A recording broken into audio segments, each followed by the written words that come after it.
Ah, I'm alive. You did it! Wait, what the? Whoa, whoa, whoa, whoa! Welcome in, Raiders. What the? Thank you so much for the raid, Sleepy. Welcome, welcome. How's everybody today? Constellation raiding. What were you guys up to? Yeah, your time is got ya. It just started. Holy crap. Ooh, just chatting. What were you guys talking about? Feel free to let me know. If not, then that's okay too. I hope you guys had a great stream. Let me know if it sounds okay. I literally just started the stream, so I'm a little bit disorientated, especially since I just ran right into a raid. Reading a book. Ooh, what book were you guys reading?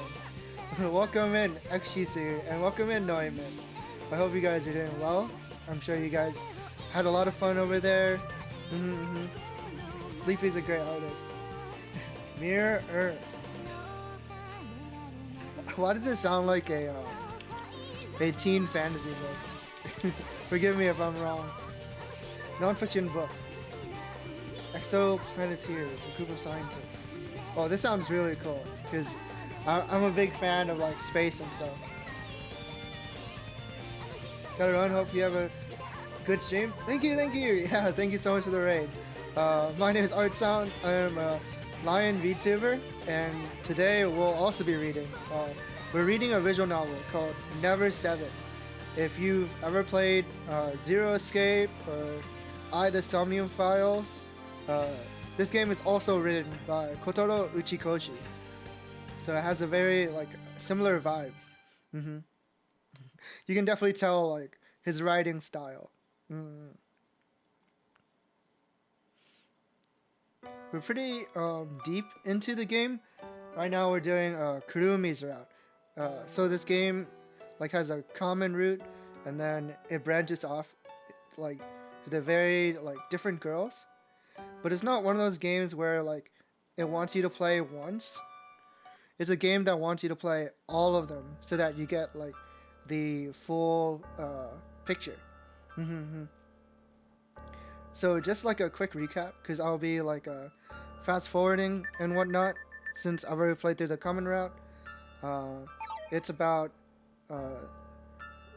our main character Makoto, who is on a college spring trip as like because he's not doing so well in school with a bunch of other students, and like the only goal that they have is to bond together and spend time together. Like there's no other real objective, which sounds strange, right? It sounds strange. So we still haven't like understood why exactly they want us to do this, but yeah. And it seems that we're stuck in a loop. We can never reach the 7th day. We can never reach Sunday. So that's like the goal of the game is to change things and figure out how to break out of the loop. But it's not like a game with like many different branches or anything. It's just like simple like how do you respond and unlocking flags, if you're like familiar with those types of games. Yeah. Anyway, so I'll be fast forwarding through this since I've already read it many times until we get to some new stuff. And the opening plays again. Let me see if I have the guide open. I should have the guide open because I very rarely close my tabs. It's a really bad habit. Oh, there it is. I just closed it.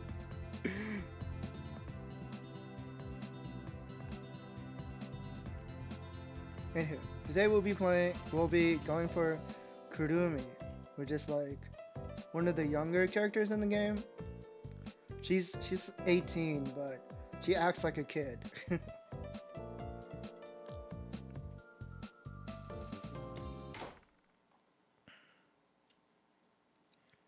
Also, a cool thing about this game is like the more like endings you get, you unlock like new events. So there's a new thing that happens.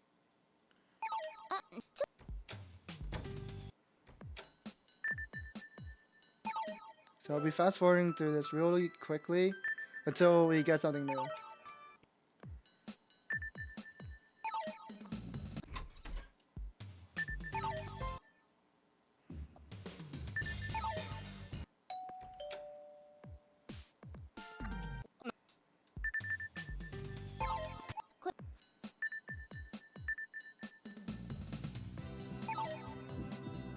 Yeah, so we're on this island for a seminar.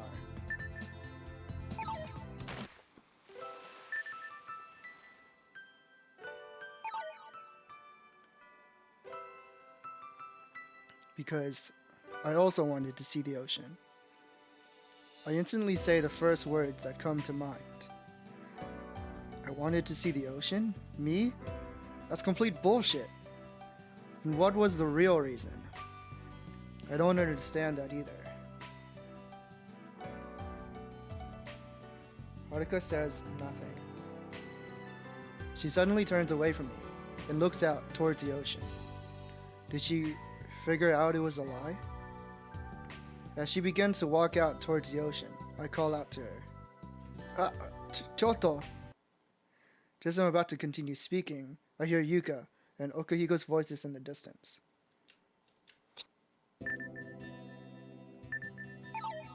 Nah, that can't be. I don't understand what she finds so fascinating about them. Maybe she doesn't actually like sea roaches, but is perhaps studying them for scientific purposes. Maybe she intends to write a thesis about the ecology of sea roaches in the future. Yeah, that's right. It must be that. That's why she's observing it so intently. Hey, how's your research going? I try casually asking her about it. 研究? The look on her face. Yo, have you seen the new Mario trailer? I have not. I saw that it got released, but I've been avoiding it. What is it? I stayed up too long playing XCOM 2 yesterday and this morning, and then I passed out for the entire day. I'm so stupid. I can't help it. It's so much fun. I'll probably check it out later. I'm not like too interested in the Mario movie. It's kind of like a meme to me. But welcome in, Quake. Hope you're doing well. I was super sad because when I was making your character in XCOM, there was no Filipinos. There was no Philippines country. I couldn't accurately represent the strongest race on the planet. It's good, not gonna lie. The Japanese trailer. Wait, Miyano Mamoru? No fucking way. Okay, changing topic. We're watching the trailer. We're watching the trailer. Hold on. What? That changes everything. Hold on. Wait, crap. I have to close the game in order to do that. We can close the game real quick. Alright, be back. Right back. What the fuck? Well, okay. I have to. It's only like 2 minutes, right? So I'm gonna watch it in English first. See how it is. I can't believe they got Betty Vier. Or I think most people know him nowadays as the zombie producer.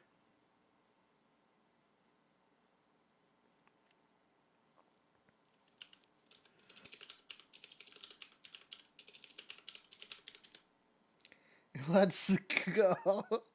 Okay. Wahoo! Really? Okay. Interesting.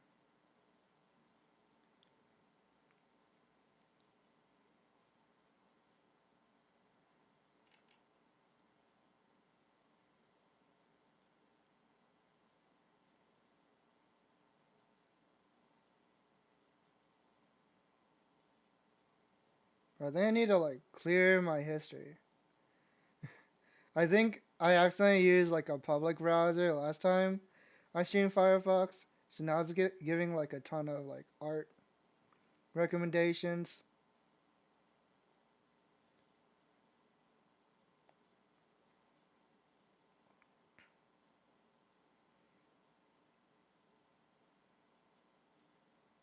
They did so much with this movie. There's lots of references to other Mario games. God, I hope so. That's like the bare minimum, right? Like what you want from a video game movie. Like the Sonic movie did it very well. I didn't watch the second one yet though. I guess I want to.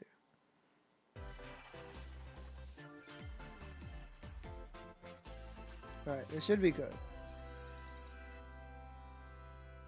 It's weird how like full screening something makes it so much bigger. Like it changes the size of the window. I'm excited for you all to see the second trailer for the Super Mario Brothers movie. The first trailer we released in October was seen by lots and lots of people around the world. Thank you all for supporting this movie. It's almost finished, and I'm not supposed to say anything else about it. Well, Chris-san, let's introduce Chris-san! Thank you, Miyamoto-san. It's my pleasure to introduce Anya Taylor-Joy. I can't believe like the head of Illumination is also named Chris. It was important for us to work with performers who could inhabit a wide range of emotions to connect with audiences on the big screen. Anya brings another dimension to Wait, what movies do Illumination make? Despicable Me. I'm delighted to introduce you to your princess. Sing. Hello, Nintendo Direct and there's Anya. fans from all over the world.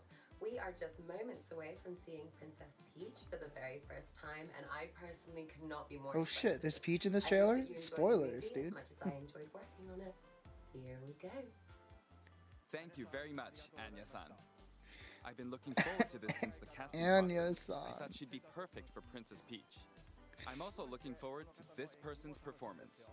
Playing Donkey Kong is Seth Rogen. Oh my god. Hi there, I'm Seth Rogen, and for my entire life, I've been a fan of the worlds created by Miyamoto-san. In fact, my dog is named Zelda. Ever since I was a kid playing Play Choice 10, wait, that's kind of cool. I didn't know that about him. Thinking, they ever make a movie out of this, I better be in it. And I'm happy to say that dream came true. I thank you, and Zelda does too. Thanks, Seth-san. In my neighborhood, there's a cat named Mario and a dog named Koopa. Okay then, let's press the start button again.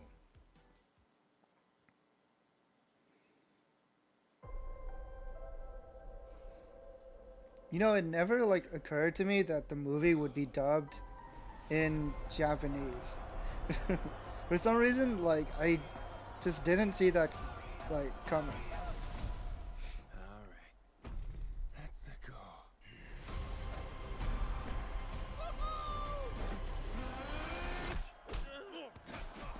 go. The Wahoo is good, the Let's Go is bad.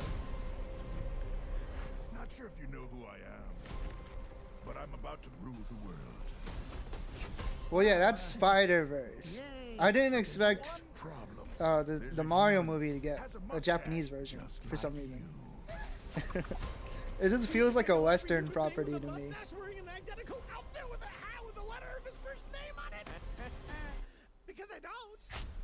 Oh! Oh my god, Charlie Day is great. Together, we are going to stop that monster. How? Look at us. We're adorable. Wait, the Toad talk normally?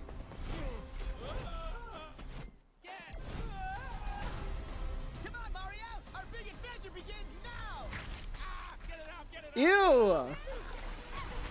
Hey yo, what'd that mouth do? There's a huge universe out there Okay.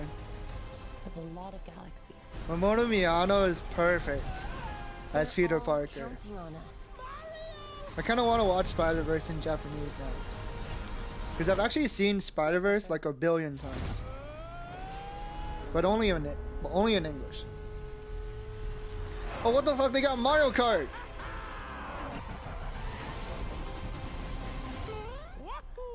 Woohoo!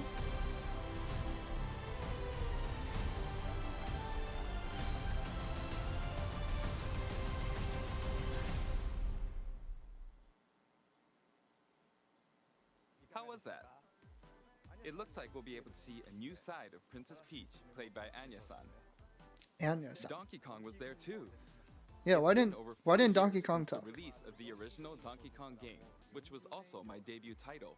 We've also changed his design for the first time since he became a 3D model in the original Donkey Kong Country game. Wait. Some of you may have noticed, what? But for this movie, we seized the opportunity to give him a comical personality and design reminiscent of the original character. Wait. What do you think? Well, that's all for now. Wait, what's the difference? I hope you're all looking forward to the Super Mario Brothers movie. Wait, what's the difference between Donkey Kong in the movie and the real one? I'm not a big Donkey Kong fan, but he looks the same to me. Okay, I'll look this up real quick. What do you mean? What do you mean by that, Miyamoto? I guess they made him like lighter. The tie is, I mean,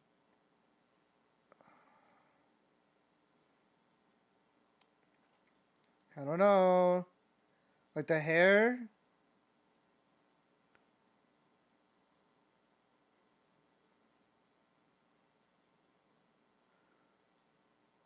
Well,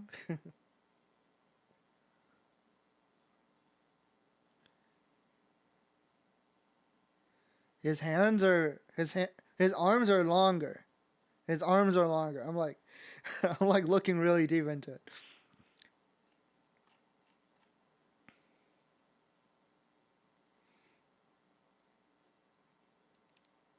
Anyway, I think that's the most we'll get out of it. He looks younger. Really? I don't know.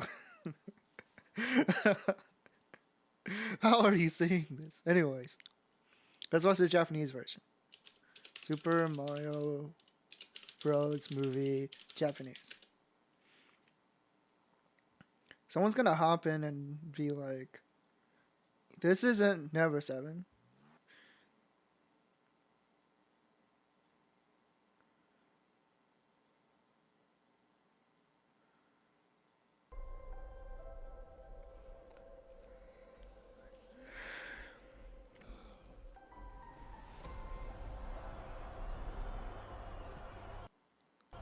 Why does 1080 look so bad? Alright. Let's go.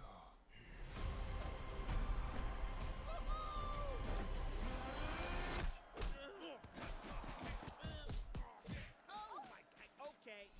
Wait, what? Wait, wasn't that in English?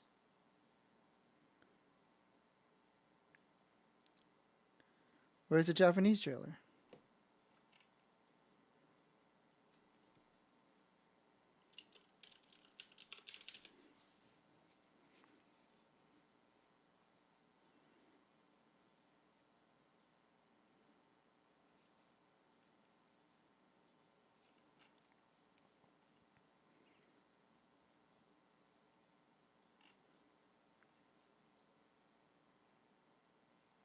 Yeah, I know that's Japanese with English subs.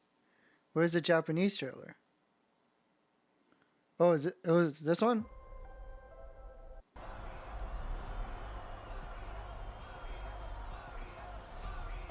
Sounds English. Oh. Let's go. Ike!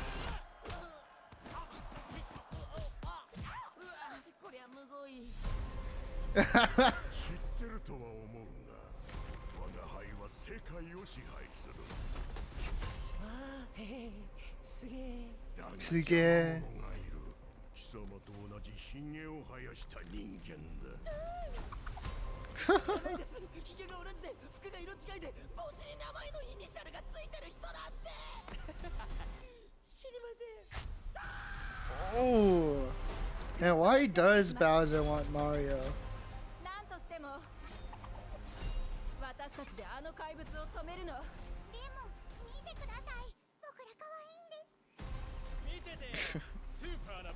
I feel like Toad sounds too normal.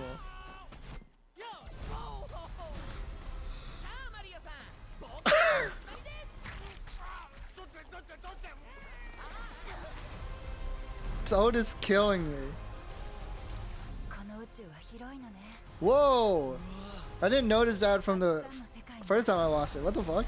Peach Fire Flower?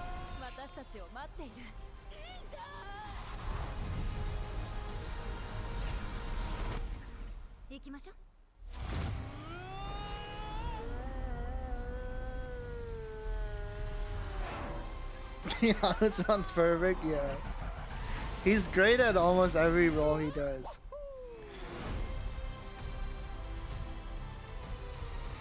What do your comments say? Oh, nothing. Damn it. Turning off comments is lame.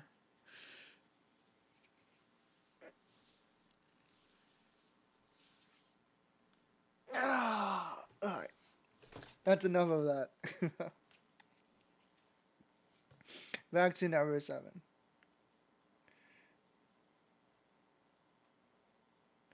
We have delayed long enough.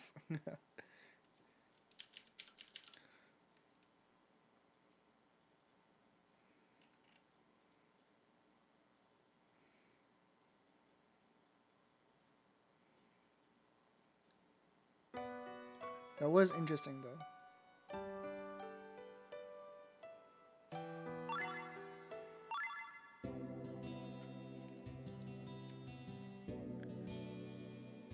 Alright, back to making fun of Haruka. She looks at me with a bewildered expression. Huh? I was wrong? Alright, skip. Whoa, is this new? No, right? No, it's the same. Okay. It just took a while to load the CG. And this is where Saki shows up. Looking for a pizza.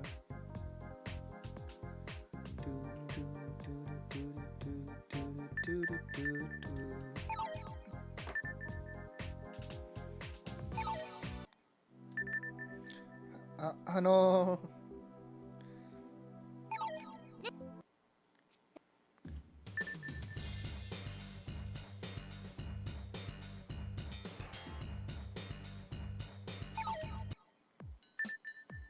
Huh. Is there no way? Okay. The Kurumi chores still don't start. Man, how long do they take? Okay. Let's go shopping with Saki.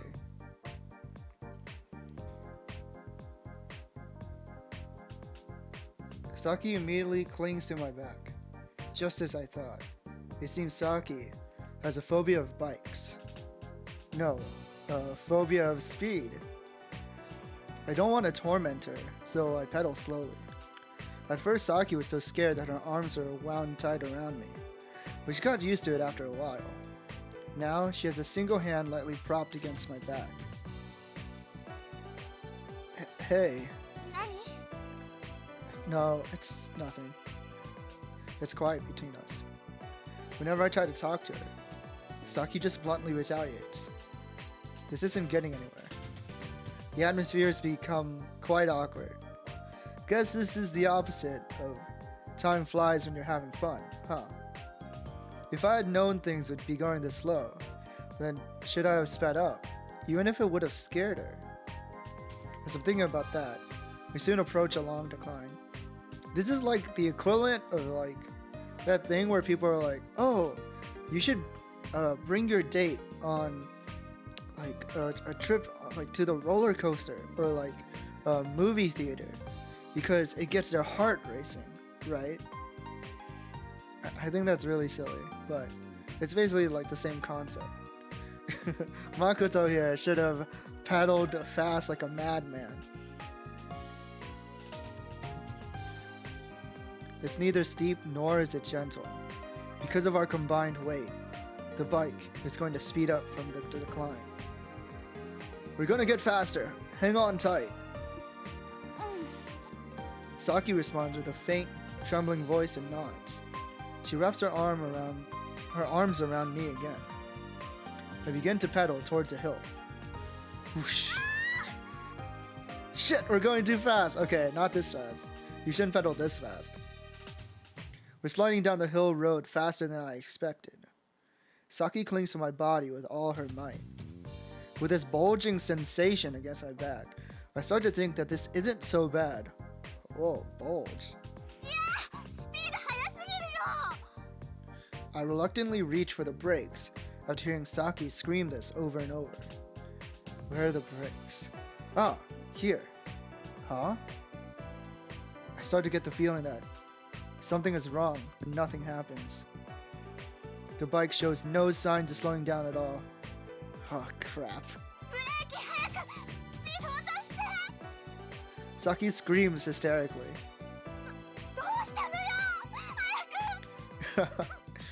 Oh no. It seems the brakes aren't working. Uso. I'm dead serious. To say that the bike needs fixing is putting it lightly. There are parts loose here and there, and the chain is disconnected and loose. Izumi-san needs to learn how to take better care of vehicles. But wait, if the brakes aren't working... Saki's scream echoes all around us. Her grip tightens even more. Shit! I try to think of ways on how I can reduce our speed, but I'm drawing a blank. Saki's loud screams continue. The bike's rampage continues. Suddenly, I see a curve ahead of us. I instantly turn the handles. But my arms are being pinned down due to Saki's arms. We can't turn! Oh my god. It seems Saki's terror has reached its peak, as she's fallen into panic. Naturally, she can't see the curve in front of us. Baka! Let go of my arm, there's a curve!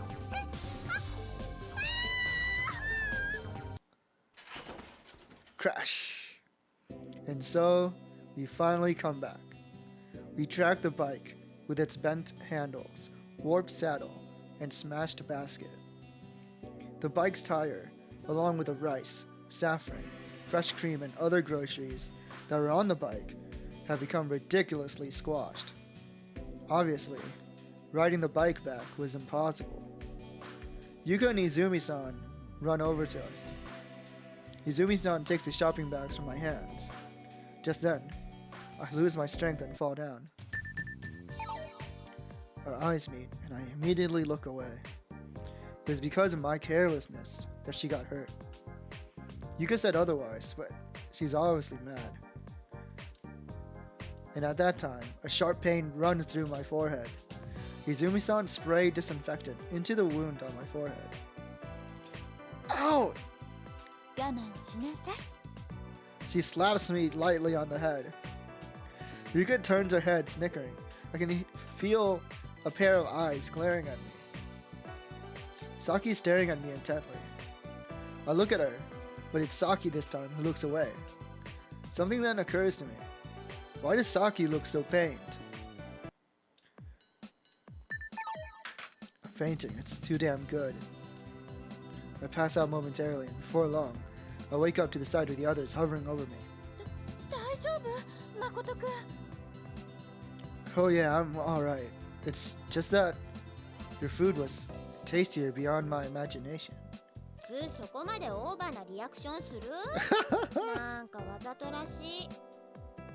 Yuka looks stunned. Yuka's getting pissed because we don't like her cooking.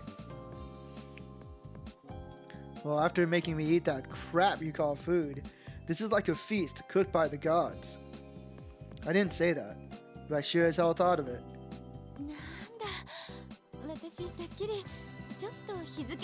Inspired vegetables. Uh-oh. Those words make us all shudder. Izumi-san, is that true? Okihiko's face twitches with a frightened expression. Oh, Izumi-san, you really had us for a second. I really believed it. Izumi-san frantically waves her hands, desperately trying to explain herself.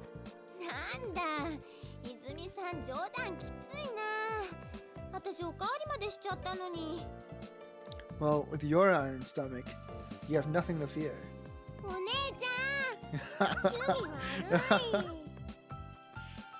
Kurumi pouts in protest.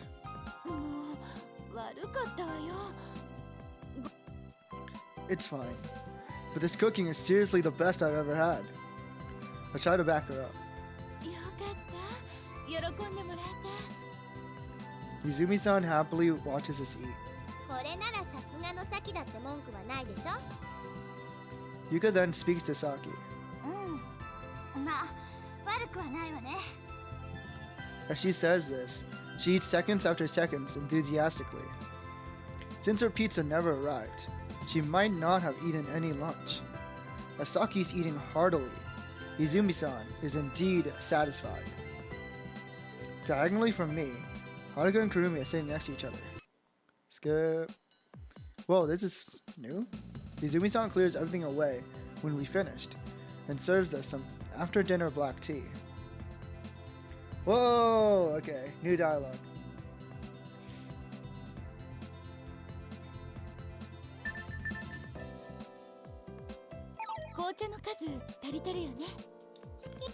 But you can completely ignore it if you want to.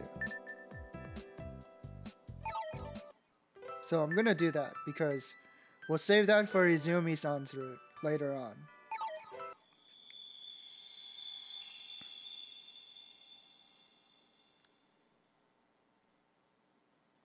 And here's another premonition. So this is a new dialogue that you unlock after you get one ending. And it gives you it gives you points towards Kurumi and Izumi. So this is what I'm gonna pick. And you get a new CG out of it. It's a really good CG.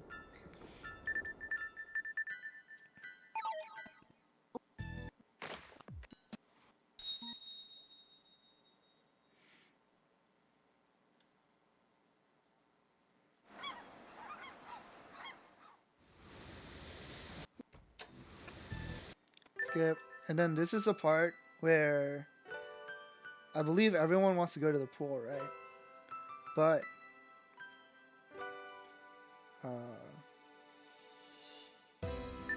you can choose this option and go hang out with Kurumi instead. So I'm gonna follow Kurumi here.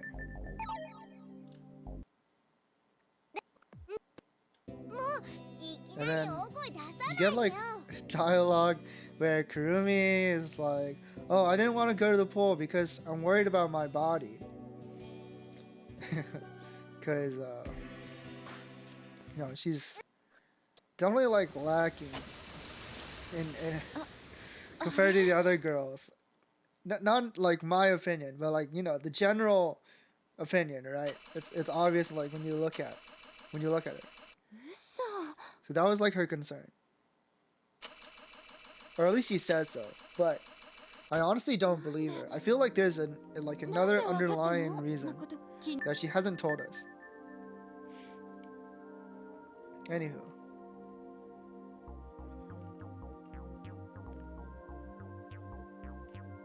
So everyone's back from the pool now. Forward, and we go hang out with Kurumi and Saki. I actually forgot what this conversation's about. Yeah, Kurumi's good friends with Yuka. But Saki has like a grudge with Yuka. And then yeah, you find out like why Saki is on the island. Because whatchamacallit. She's not like part of our group. She's not part of our college seminar group. Anyway, so here I'm gonna dive in and try to save Kurumi and Saki.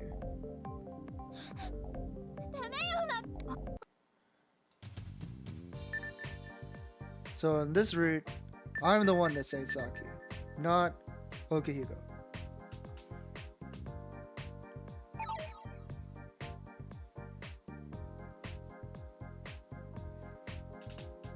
Oh, I died.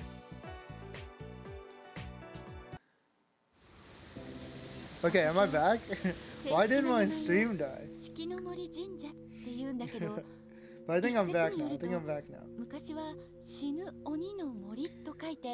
Here, Izumi-san tells us a really scary story about a shrine.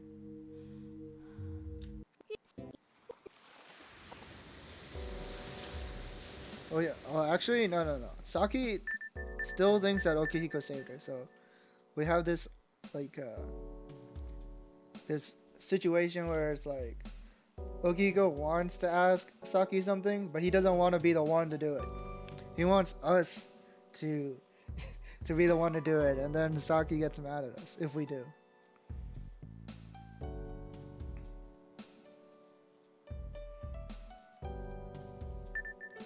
So I'm just not gonna go, and if I don't go, then it's fine.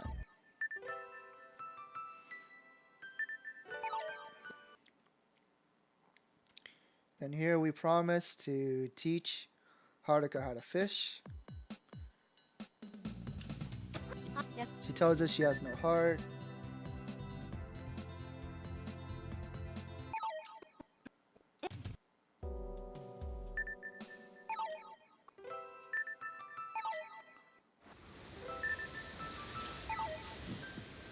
And then she asks us to kiss her. Because she thinks that's how people show affection. And then there's a fight when we get back because Okihiko tries to like confess to Haruka, but Haruka tells him that we kissed her even though it's like on the forehead and not like for real. And then here Saki busts in because she likes Okihiko. She's upset and accidentally pushes Kurumi. She throws Kurumi right onto the stairs. Kurumi gasps loudly and stares dumbfoundedly at Saki. So here we run over to Kurumi. Kurumi! I run over to Kurumi. Saki is in a daze, standing stock still. Just then, Haruka comes rushing down the terrace and quickly helps Kurumi up. The slender Haruka takes her hands and gently strokes Kurumi's back. Kurumi begins to sob heavily. Haruka is surprisingly gentle with Kurumi.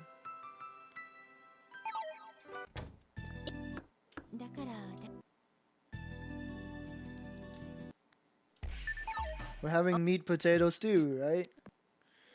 No matter what you answer, it's correct. Okay, so here is the branching path. If we did things right, it should happen.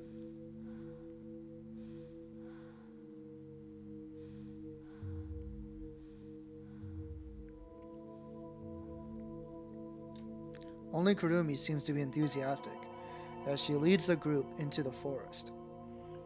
Everyone tails closely behind her, as if they were scared of some unknown horror hiding in the bushes. Just as I'm about to enter the thicket, suddenly our fearless leader Kurumi halts. It seems like everyone is about to fall one after another, but they manage to regain their balance.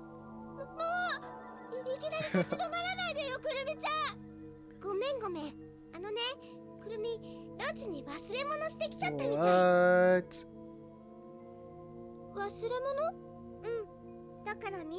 This is different. Because normally Kurumi would just go on with a test of courage, right? But here, she's making some kind of excuse.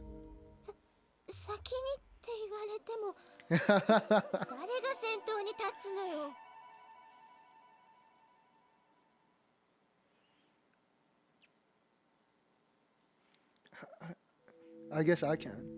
ダメ、お兄ちゃんはくるみと一緒に忘れ物を取りに行くの。 Oh, Kurumi makes us go with her. I see. It doesn't seem like she's gonna let me have a say in this. 大丈夫だよ。お兄ちゃん以外にもここに頼もしい人がいるじゃない。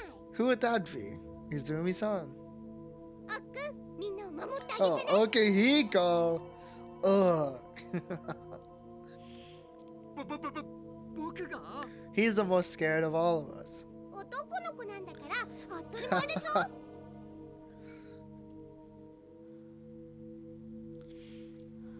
In the end, Okehiko leads the group through the forest as he loudly complains. Kurumi and I have returned to the lodge. Kurumi looks like she's trying to suppress a mischievous grin. What's she up to? Hey, Kurumi, what did you forget? うっそぴょ Huh? ーん。忘れ物なんて嘘だよ Then why did you have us come back here? ーん。That's it, I'm leaving. ちょっと待った Kurumi firmly grabs my arm and pulls me back.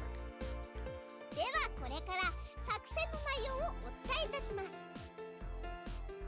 Strategy? そう、作戦肝試しには2種類の楽しみ方があるっていうのは知ってるよね No, I didn't. え、知らないの1つ目は思いっきり怖がってみること2つ目は思いっきり怖がらせてあげること Oh, I get it. でね、くるみはその後の方の楽しみを満喫したいなーなんて思ってるんだけど So she wants me to help her scare everybody else. You want to scare the others? だけどそれをやるにはどうしても協力してくれる人が必要なわけで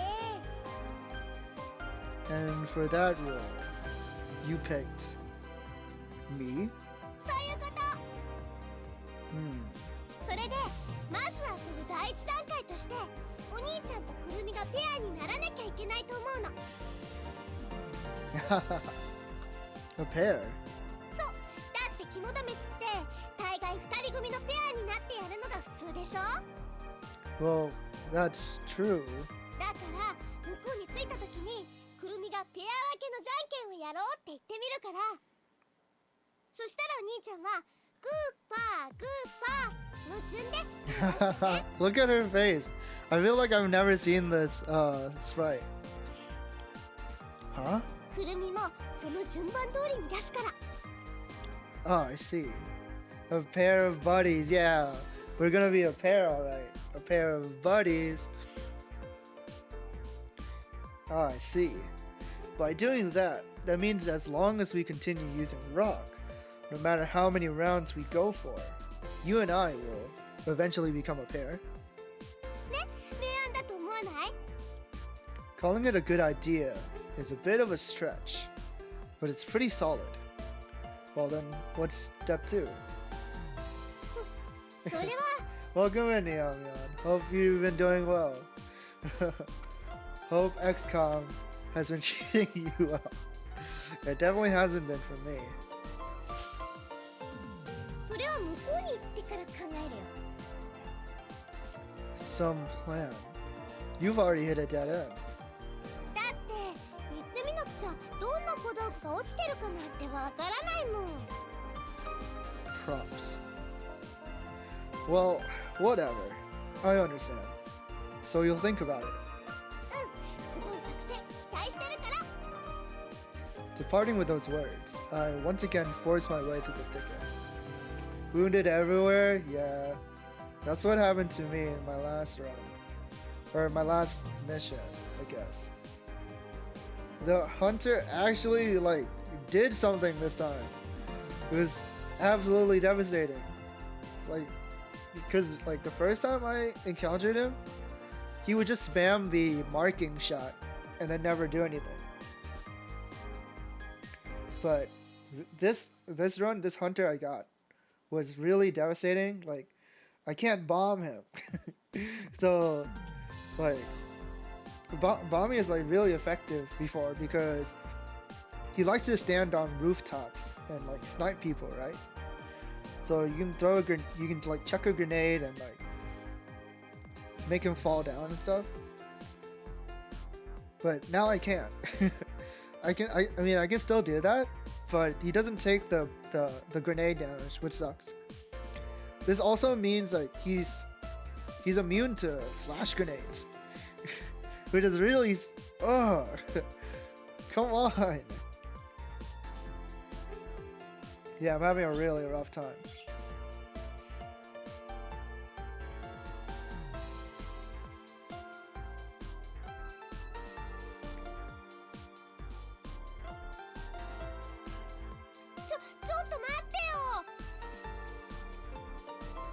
Kurumi jogs right after me.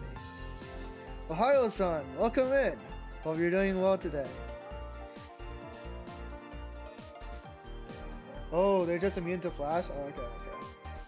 That's good to know. It sucks, but it's good to know. Man, it feels really bad when God damn it. It feels really bad when you like, what's the word I'm looking for? Oh, when you flash grenade someone and they still hit you. I'm doing well. But I've been playing like way too much XCOM. I need to like somehow control myself. I don't know what's wrong with me. It's my current obsession, I guess.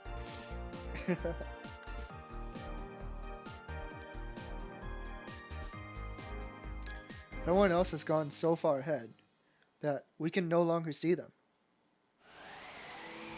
They fired before they got blinded? They didn't though. That's not how that works.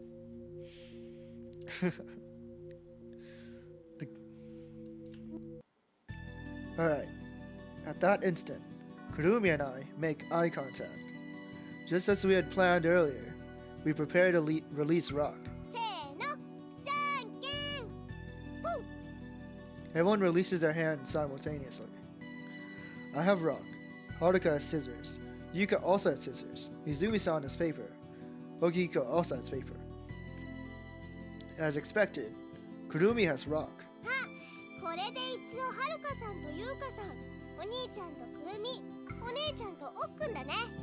Why can't you fire a gun in a general direction while blinded if you can kill someone, Arts? That doesn't make sense. I can't see. Even if they just shot in the general direction, it shouldn't hit.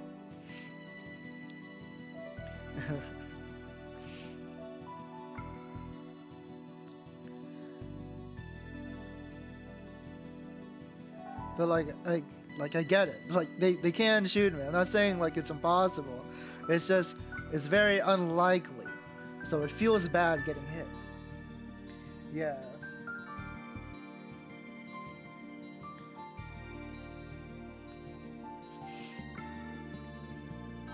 Kurumi looks towards me and mounts a silent thanks.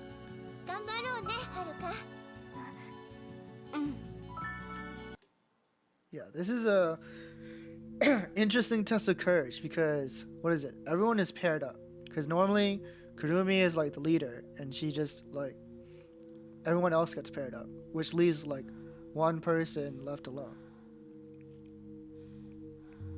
And it's usually Okihiko. Anyways. Kurumi lays out the rules. There's an old well somewhere in this graveyard. 2 of you will team up to look for it. If you find it, sign your names on the wall of the well with a pebble as proof. If you can do that, you can return to the starting point. It was decided that we should play rock, paper, scissors to pick a representative to choose which pair goes first. They would then decide when the pair would leave, 10 minutes after the first. Incidentally, I won the match. This happens every route. Main character always wins. When I heard that I could pick whatever order I liked, I immediately picked to go first, since I wanted to get this over with. Though I guess now that I think about it, it doesn't really matter if I go first or last. I think it does matter though, to Kurumi at least. Because she has to concoct her plan, right? Kurumi, in high spirits, grabs my hand and runs ahead. うまくいったね。 Thanks. Well then, what will we do? 何が？ About the plan. 実はね。 Kurumi takes various things out from a pouch she secretly had. じゃーん。 Whoa! She has a mask. She takes out a flashlight, a string, a scary mask, and a konyaku. Konyaku. When did you get all these things ready? へへ、どうだ。くるくるくるみマジック。 So what's the plan? まずくるみがこのお面をかぶって井戸の中に隠れます。 I see. And then? 誰か来たら下から光を当ててヒュー。 That's actually really funny. Oh ho. And then? その瞬間、お兄ちゃんは Me. 驚いてる相手に後ろから How so? そのこんにゃくで首んとこピチャッとやるの。 Drip it. 名付けてお面怖くてこんにゃくはちょっとひんやりダイエットに効きます大作戦。 Damn, that's a long name. But how am I supposed to sneak up on them? If they turn around when I'm holding the konyaku, I'll just look like an idiot. へへ、そのためにこの糸があるんです。 Oh ho. お兄ちゃんはその辺で何か棒見つけて糸でこんにゃくを吊るすの。それで後ろの茂みに隠れてそっからやればもう相手は戦々恐々阿鼻交換空前絶後のシュチニクリン。名付けて That's enough. 何よ、この日のために何ヶ月も前から作戦練ってたのに。 Liar. Itsuosuke. でもいい作戦でしょ。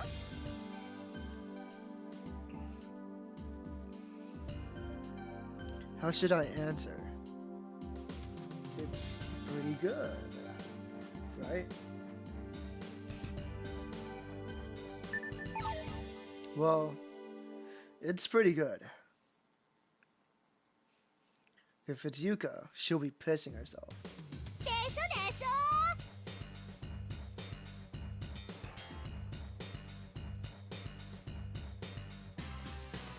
You just gained a ton of points in my book. 本当に？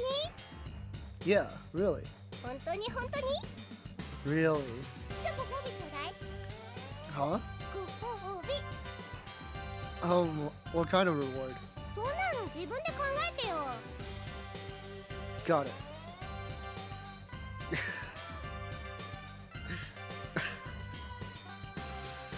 You're such a good girl.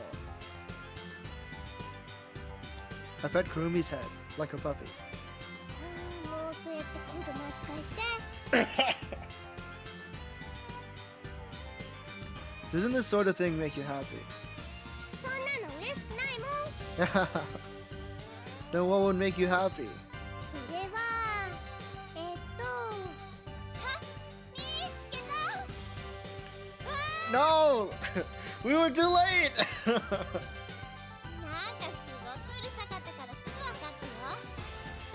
くそ! もうお兄ちゃんのバカ。 We didn't even get the trick off! The prank! Oh my god.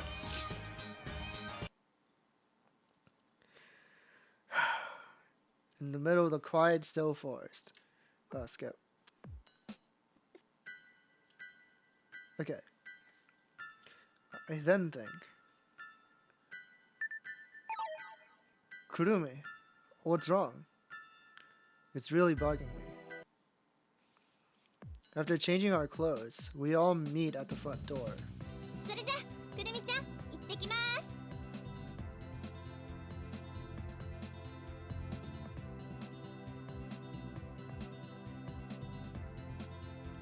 Kurumi sees us off, and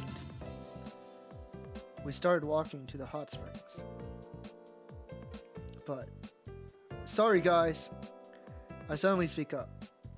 I'm not going to the hot springs after all. Huh? Actually, I was embarrassed, so I didn't say anything, but I'm also a huge fan of Oedo Gaten. Huh? So I'm heading back to the lodge. The show's about to start soon. See you later. I head back towards the lodge while receiving the dumbfounded glances of the others on my back. あ、お兄ちゃん、どうしたの？ Nothing, I just wanted to watch some TV too. そうなの？ Yeah. Looking rather bored, Kurumi turns her gaze back to the TV. I can't shake the feeling that she didn't intend to stay here and watch Oedo Gaten. Then what's her reason for not wanting to go to the hot springs? As I think, I'm taken aback as I realize something.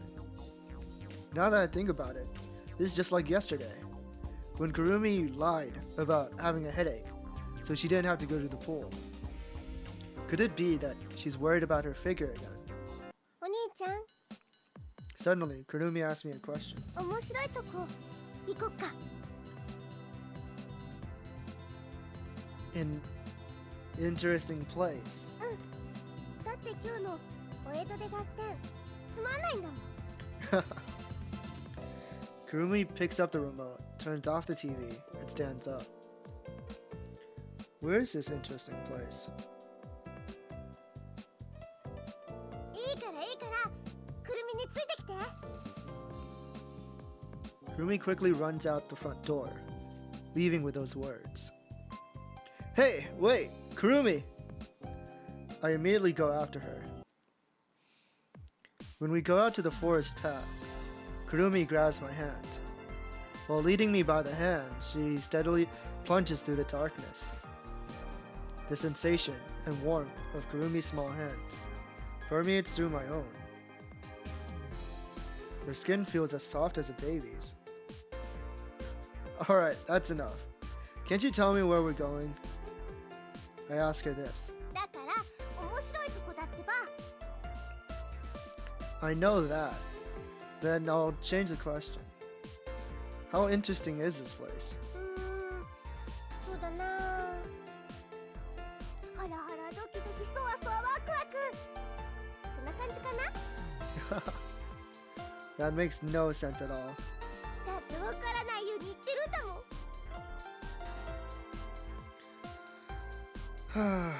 Oh, well, whatever. I'll just be quiet and follow her.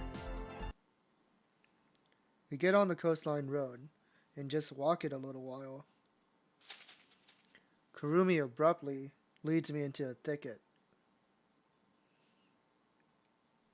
Hey! Kurumi! Kurumi doesn't listen to me, for she's entirely focused on advancing through the thicket.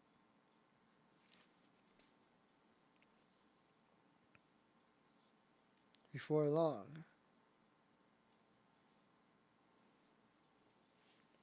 we arrive in front of an incredibly long flight of moss-covered stone steps. This is it? さあ、早く行こう。 Kurumi grabs my hand and tries to drag me up the stairs. Hold on, Kurumi. Could it be that this place is...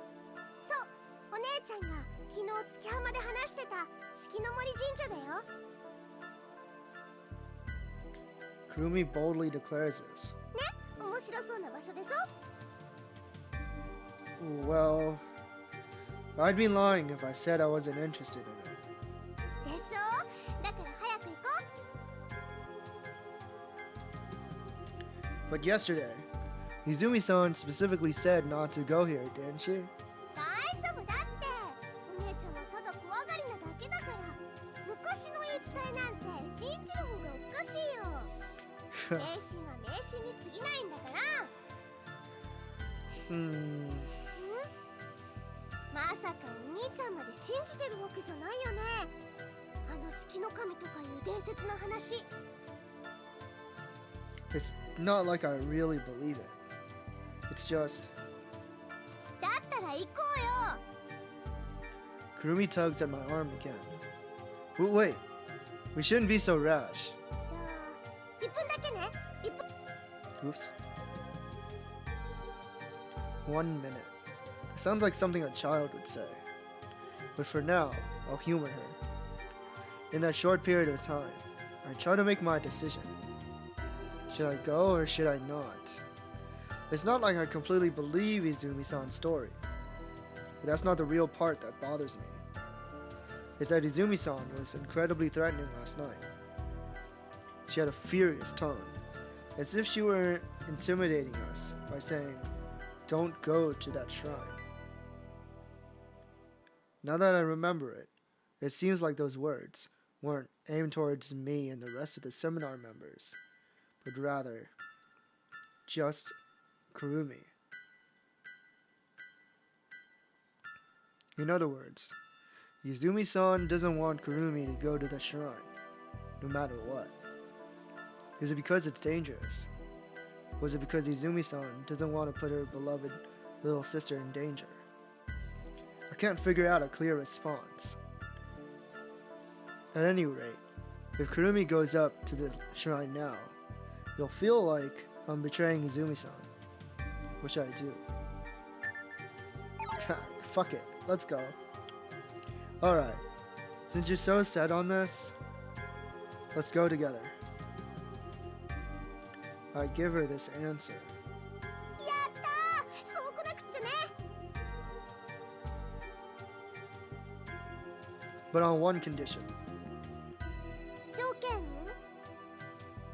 You must absolutely not tell Izumi-san that we went to the shrine. なんだそんなことか。そんなのお兄ちゃんに言われなくったってそうするつもりだったよ。だって昨日の夜ね、お兄ちゃんたちが帰った後、くるみもう一度お姉ちゃんに神社の話を詳しく聞こうと思ったんだけど、そしたらお姉ちゃん月浜の時なんかとは比べ物にならないくらいカンカンに怒っちゃって、なのに言えるわけないでしょ。口が裂けても言えないよ。 No, it's fine. I trust you won't. さ、そんなことどうでもいいから早く行こう。 Kurumi urges me on, and we begin to climb up the long staircase.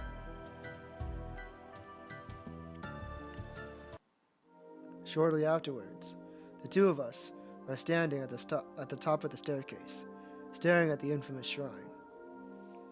Every part of the shrine, from the outer walls, pillars, and even the large roof, have rotted away extensively, probably due to the many years of being subjected to the sea breeze. I wouldn't be surprised if it collapsed this very second. Nevertheless, despite its decrepit appearance, the building being bathed with moonlight still gives off the impression of being surrounded by an imposing air. It's an intimidating atmosphere that feels like it could scare off anyone who tried to trespass on the ground.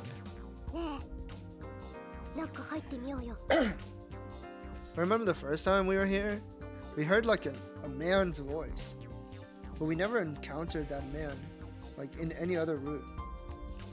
So I'm wondering, who the heck was that? Sure. We've already come this far, so we can't turn back. Kurumi and I walk across the stone paving towards the shrine. We're still holding each other's hands. お兄ちゃん、 Yeah? もしも万が一くるみに何かがあったら、お兄ちゃん助けてくれる？ From what? 例えば、そうだな。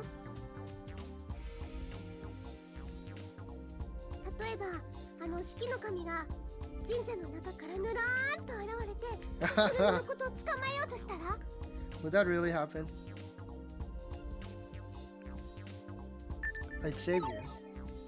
Of course I'd save you. Don't ask me something so obvious. Kurumi smiles happily. Before long, we arrive at the front of the shrine. For some reason, I can feel a lukewarm breeze coming from the shrine. It's as if the sigh of someone. It's as if it's the sigh of someone trying to tempt us to go in.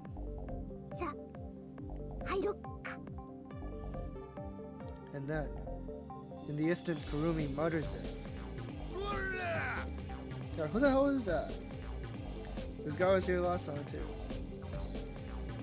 A shout that could pierce the darkness breaks out in a roar.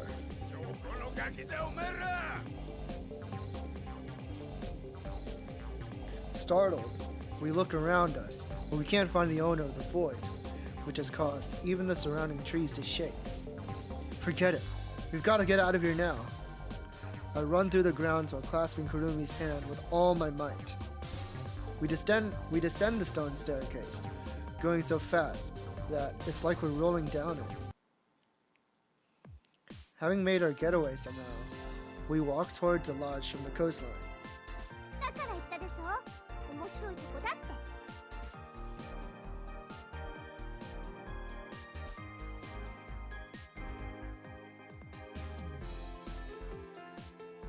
Kurumi flashes me a satisfied grin, filled with triumph, which seems to shine and grow bigger by the second.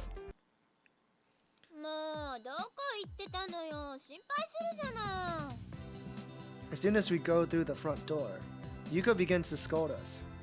It seems they got back from the hot springs quite some time ago. Everyone's hair is already completely dry. Sorry, we went out for a little walk. I pretend to be contemplating my actions.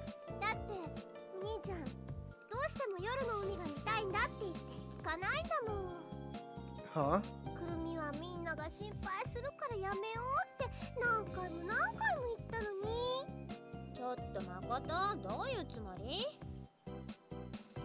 It seems she completely bought it. Having said that, there's no way I can say what we really did in front of Izumi-san. Jeez, Kurumi. You didn't have to make me look bad.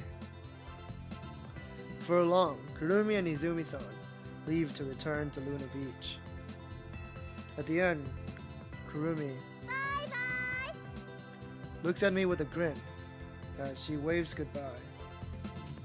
Well then, time to go to bed. I walk towards my bedroom, but 3 steps later, someone forcibly grabs me by the collar.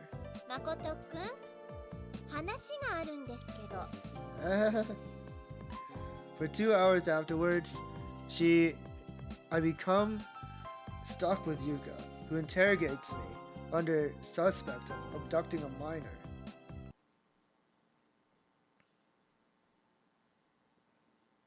Alright. April 3rd. Oh shit, it's this scene. Kurumi's smile. Alright, this time, we finally hear Kurumi out, instead of ignoring her.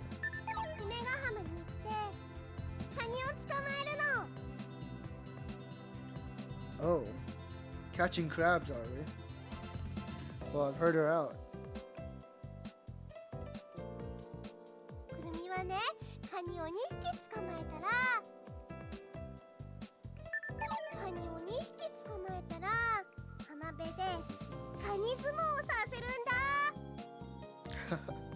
Oh, making the crab sumo, are we?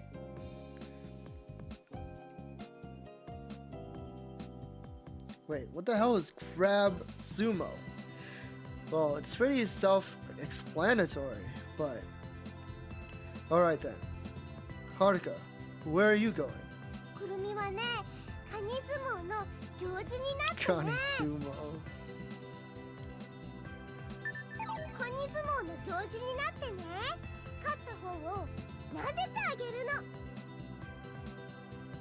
Oh, really? I'm kind of jealous of that crab. It's about time I got strict. By the way, what are you doing, Haruka?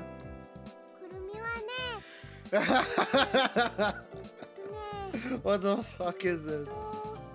What is this conversation? 私は釣りに I see. Fishing, huh? One way or another. It seems Haruka had a lot of fun yesterday. I see. Yuka will go watch the cherry blossoms. Kurumi is going to Princess Beach. And Haruka is going fishing. Izumi-san is working at Luna Beach Day. Come to think of it, there's something about Kurumi I'd be interested in asking her. Well then, where shall I go?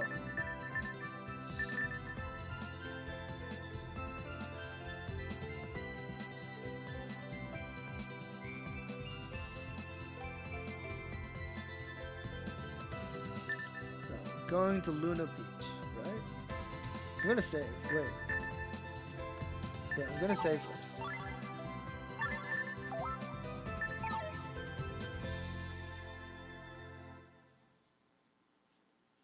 Yeah, okay. The guide is mistaken. The guide is mistaken compared to the actual game. That's why I saved. I was confused. Because you want to go to Princess Beach to hang out with Kurumi. Right? Or no, maybe I'm wrong. Or maybe the guide is right. But the choices are strange. Wait a second. Branch R.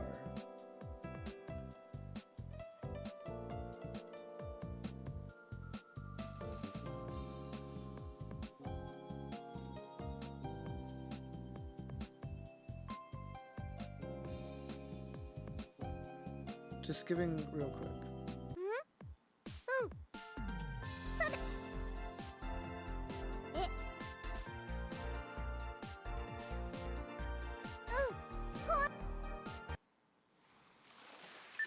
Okay. No, maybe that was right. That's interesting.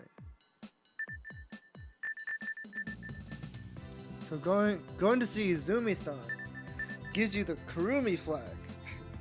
Why? Okay.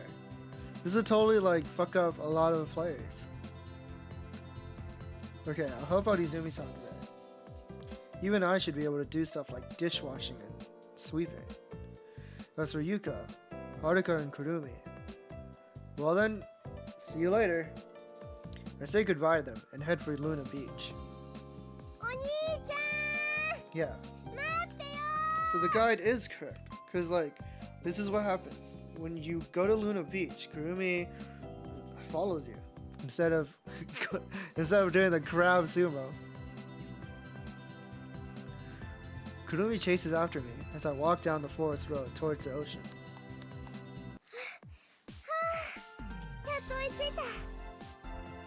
What's wrong, Kurumi?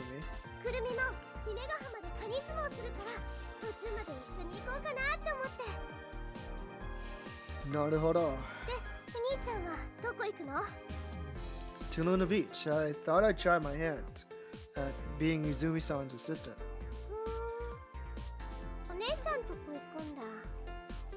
She looks like she wants to say something. Do you want to go to Luna Beach too? My coffee is probably cold now.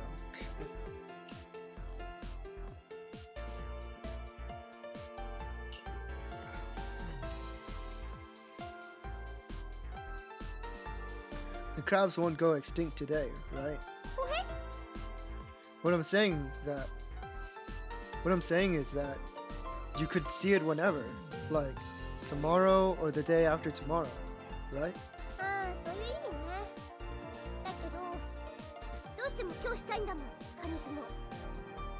Then I guess that's a no.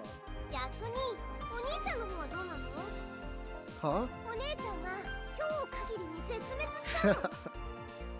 What?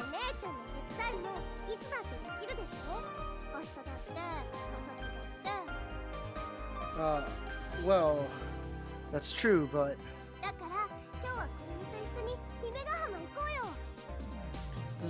crab sumo, huh? Well, that does sound kind of fun. But I've already decided to go to Luna Beach.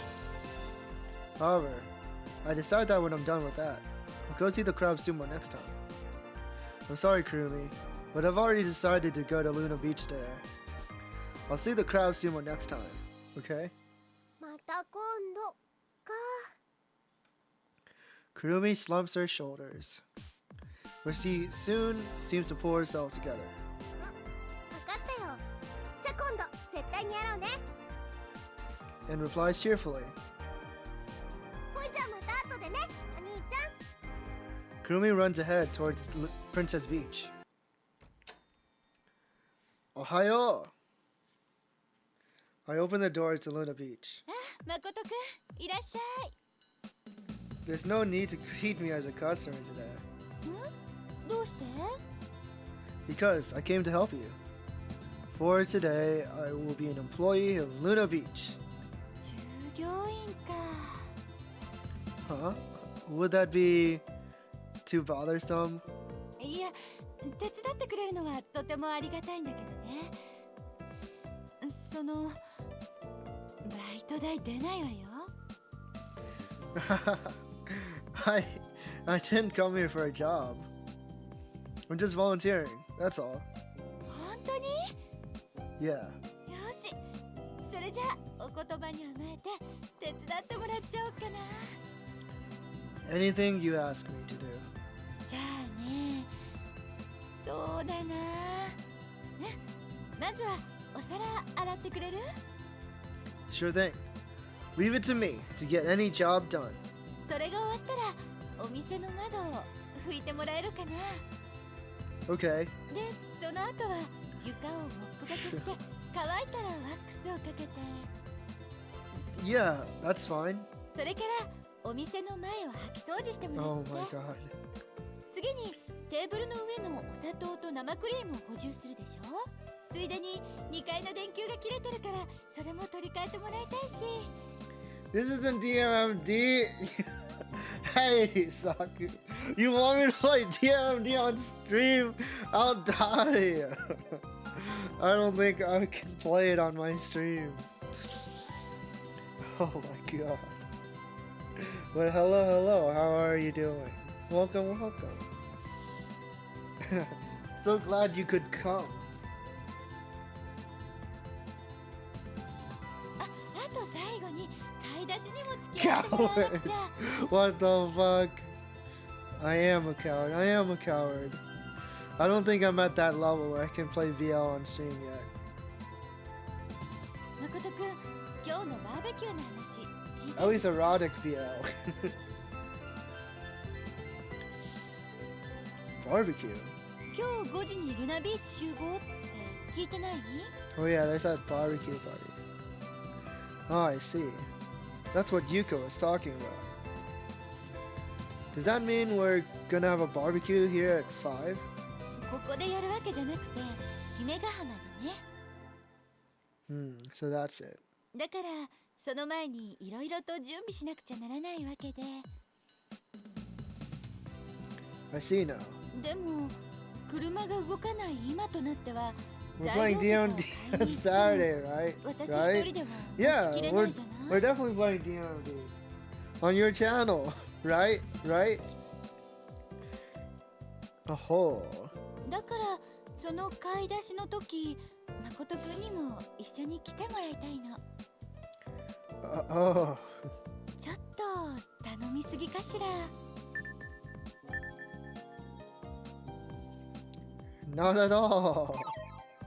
That much? It'll be a piece of cake. It's no problem at all. I'm bluffing. I already told her I'd help her with whatever she wanted me to. So there's no way I can back down now. Arts, please, you should play it. I insist. What do you mean I should play? Wait, why do you have a knife? I just noticed the emote. Oh. You don't even have the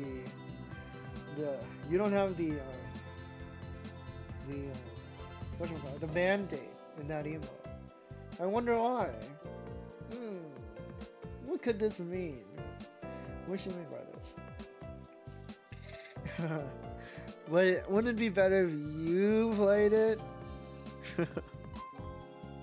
On your channel? That could, you know, get struck down. You are the alpha, right? A man's word is his honor. 本当助かるね Taskaru. Coward! What? I'm not a coward! I said I played with you, didn't I?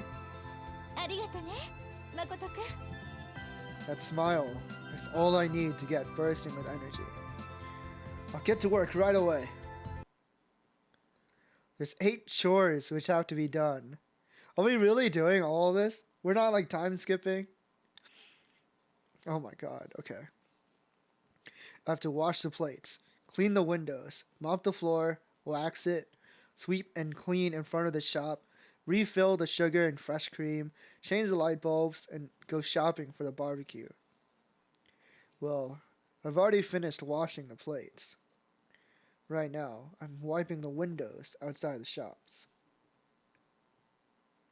Wipe, wipe, wipe, wipe. The windows are facing the ocean, which means they aren't filthy because of the dirt. Rather, there's salt stuck to them. The grains of sand are now sticking to the windows due to the adhesion effect, as stiff and hard as rocks. At this rate, it seems it'll probably take half a day just to polish the windows. Even it's too late. I'm regretting forcing myself to undertake such a Herculean task. Makoto Kurumi can't time skip 8 chores. I know, right? Like, doing the chores is bad enough, but I don't want to read about him doing them. What the fuck? It really does feel like back in the day, VNs were like paid by the word. Because of like how like egregiously long they are. But anywho. And just then, an earthquake hits. What the fuck? It feels stronger than the one on the first. I hear the sound of tableware breaking from inside the shop. Izumi-san! I anxiously burst into Luna Beach. Are you alright, Izumi-san? By the time I say that, the tremors have already calmed down. 私は大丈夫だけど Izumi-san is staring at fragments of broken tableware and glass at her feet. Were those the ones I washed and placed in the strainer earlier? Oh no. It seems that all the time and effort I put into carefully washing them has gone to waste. No, wait. In the first place, if I hadn't washed them and just piled them up in the sink, then they probably wouldn't have broken up like this. Also, where's Kurumi? What is happening here? Okay. So the recap is that today we basically have a free day, and we get to choose like how we want to spend our day. And Kurumi wanted to go watch crabs sumo on the beach. And we were like, fuck it. We're going to go see Izumi-san. Because the guide tells me that in order to get to Izumi-san's route, you have to not hang out with Izumi-san today. And instead, you go help... you don't go with Kurumi today. Instead, you hang out with Izumi-san at the shop. I'm a bit confused, but I kind of see like where this could possibly go. So Kurumi is like at the beach right now playing with crabs. Crab sumo idea decided lover. Yeah, Kurumi's really cute. She's a lot of fun. She's a little dumbo, a little dummy girl. What the hell was that noise? Something happening inside my house. I'm sorry. I apologize. ごめんって、誠くんが地震を起こしたわけじゃないでしょ。誠くんのせいじゃないわよ。Izumi-san smiles gently at me. I feel a little bit better now. Can we return the crab? The crabs are swimming in your house? No! That sounded really loud though. Are you subscribed to the theory that humans are slowly becoming crabs? ほんと嫌になっちゃう。このところ地震が多くて。地震が起きるたびに食器がどんどんと減っていって、店長がイタリアに買い付けに行ったのも半分はそのせいなんだもの。I totally forgot that's the reason why the manager isn't here.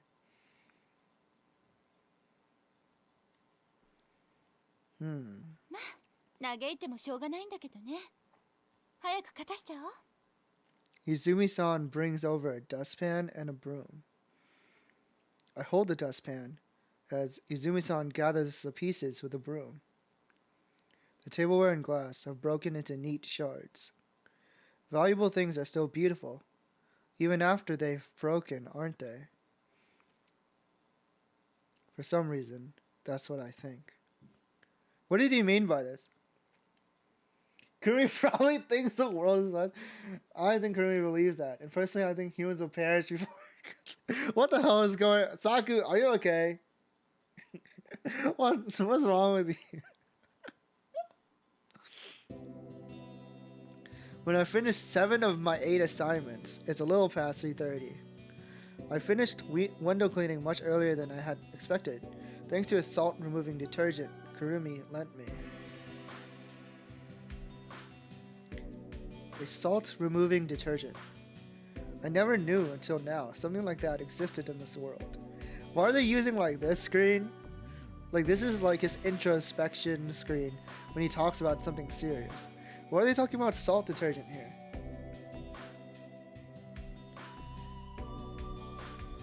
This is the same feeling of culture shock I felt in the past when a friend of mine worked in a screw factory proudly showed me a magazine called Monthly Toolbox.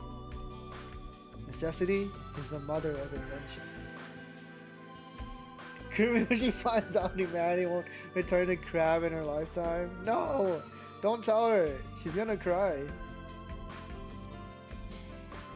As he would frequently say. Huh? Or was it something different than that? Well, anyway, because all the tasks are done, Izumi-san and I are in the shopping district now, buying things.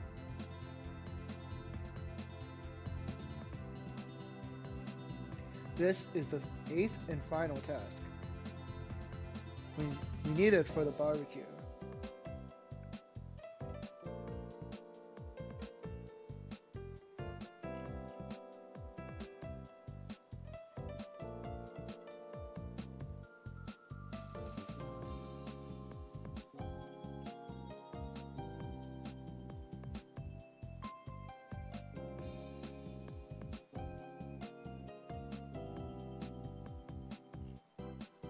So I'm looking over the guide just to make sure that this is right.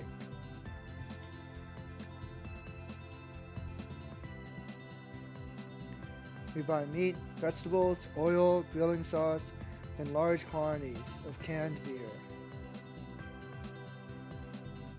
Do we really need to buy so much beer? I'm worried that... oh god.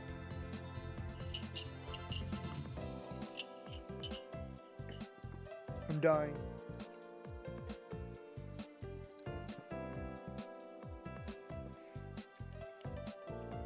I'm worried that I already know what her answer will be when Izumi-san.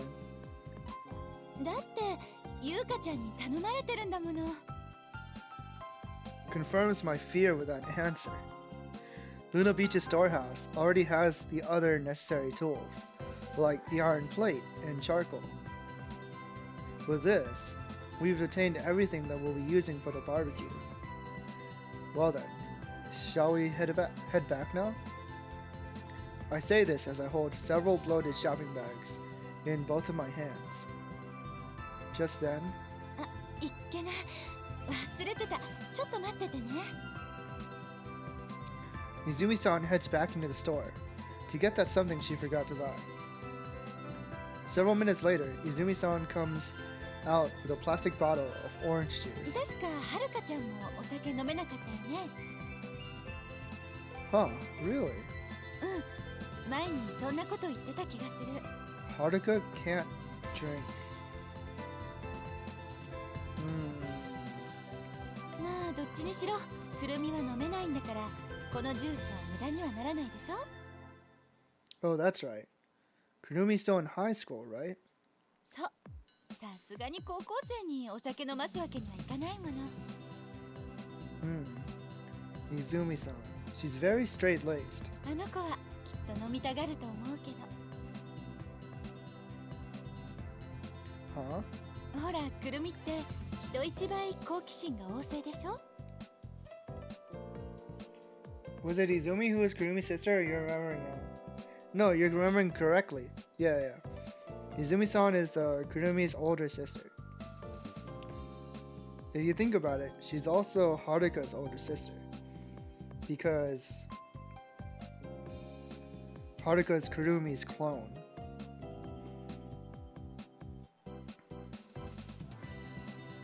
新しいものとか自分の知らないこととかそういうものにすごく興味があるみたいなの。Now that you mention it, Kurumi was the one who suggested the test of courage yesterday. ほんと困っちゃうのよ。そっち系のオカルトっぽいものとかも大好きで。大好きです。Occult. The word suddenly triggers a memory. An interesting place. Last night Kurumi said that, and took me to the shrine. She was really tenacious about investigating that place, as if she were thinking, I want to confirm the shrine's true nature. Izumi's-san sure hit the nail on the head when she said that Kurumi's filled with more curiosity than most people. I ought to talk to her about that. Yesterday, when you all went to the hot springs, Kurumi... Oh shit! Izumi-san was extremely opposed to Kurumi going to the shrine. Come on, Makoto, don't dox her. If I let it slip that Kurumi went to the shrine, Izumi-san will scold her. I'd be getting her into unnecessary trouble. Kurumi told me she wanted to have another test of courage. やっぱりね。 Phew! It seems she bought it. But now I remember what I wanted to ask Izumi-san about regarding Kurumi. Why is it that Izumi-san doesn't want Kurumi to go to the shrine? Does she seriously believe that story about the god of demons? Is that really the only reason? I resolved myself and decided to try asking her. There shouldn't be anything wrong with at least asking. Manipulate man's ladle. What do you mean? What does he mean, man explaining? Hey, Izumi-san, can I ask you a question? 何? It's about that shrine. Izumi-san's expression darkens the instant I utter those words. 2 nights ago, Kurumi suggested going on a mystery tour. You got really mad back then, didn't you? Why did you get so angry? 誠くん、聞いてなかったの？だからあそこには四季の神が。 I don't think that's the only reason. You're not telling me something, right? Izumi-san's mouth is shut. It seems I'm not going to make any progress by directly asking. the second secret Kurumi clone is held in the shrine, I wouldn't even be surprised, dude. I wouldn't even be surprised if that was the case, but that'd be really fucked up. I'll just have to trick her into confessing. I know the truth about the god of demons. Apparently this answer doesn't even matter. So I wonder what she's going to say. Izumi-san, I know the truth about the god of demons. Of course I'm bluffing. This way, I can get her to think that there's no use hiding the information. Meaning, she'll spill the beans. Eh? 知ってるの? Yes. まさかあの話が私の作り話だったってこと? Made up? So that means she created the story about the god of demons. Yeah, I did. I replied nonchalantly. そうだったんだ. But why does it have to be a lie? わかったわ。じゃあ誠くんにだけ教えてあげる。Let's go, lore dump. でもここじゃなんだから場所を移動しましょうか。Wow, is it that serious?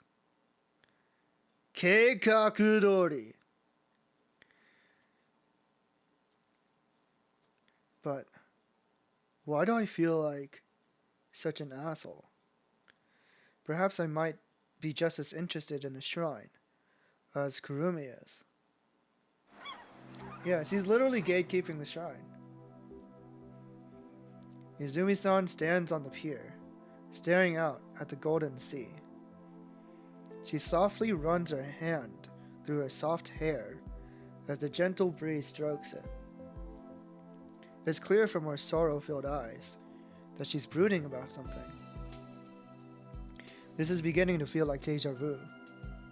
I've seen a pair of eyes like that quite recently before. Eyes full of secrets locked away. Just then, Izumi-san quietly begins to bequeath me those secrets. I love her kind of weird looking arm. Which one? Are you talking about the left arm or the right arm? でもね、だからといって全部が全部っていうわけじゃないのよ。あの神社でたくさんの人が行方不明になってるっていうのは、それだけは間違いなく事実なの。だけど、それだけじゃ不十分。To be honest, both are a bit funky. Yeah, I have to admit, like, the anatomy isn't exactly too great in this game. It's definitely a product of its time. Insufficient. What do you mean by that? みんなをあの神社に近寄らせないようにするには不十分だったってこと。行方不明になった人が大勢いるっていうだけじゃきっとみんなは神社に行ってしまう。だからあの神社の名前に引っ掛けてもっともらしい伝説を付け加えたの。何でもいいからとにかくあそこはとても恐ろしい場所なんだっていうことを少しでも強調するためにね。Well then, what was the reason for you not wanting us to approach the shrine? みんなが神社に行ってしまうといつか必ずくるみもそこに足を踏み入れることになると思ったから。あの子確かに好奇心旺盛だけど危険な場所に一人で行くようなバカな真似はしないと思うの。In short, if even we didn't approach the shrine, then in the end, Kurumi wouldn't go there either? So it was all for Kurumi's sake, huh? 本当は神社の存在自体をくるみには知られたくなかったんだけど。Kurumi came back earlier than expected, from visiting Saki at the clinic. Since you're already in the middle of your story, and couldn't stop there, you had no choice but to tell her as well. そういうこと。Huh, you're still not finished? I haven't heard the most important part yet. くるみを神社に近づけたくなかったのはなぜなのか。Yes. Izumi-san runs her hand through her hair again and sighs deeply. It seems as if she's steeling herself for something important. The anticipation causes my heart to pound loudly. I patiently wait for Izumi-san to begin talking again. 実はね、くるみ、私の本当の妹ではないかもしれないの。What the fuck? I got chills, bro. What the fuck? You gotta be shitting me. I knew the story about, like, them suddenly finding their baby again after 3 years was a little funky. But did they like steal a baby or something? What's going on here? What? I can't say a word. I can't even breathe. Kurumi isn't Izumi-san's sister? よく聞いてね。くるみは昔行方不明になったことがあるの。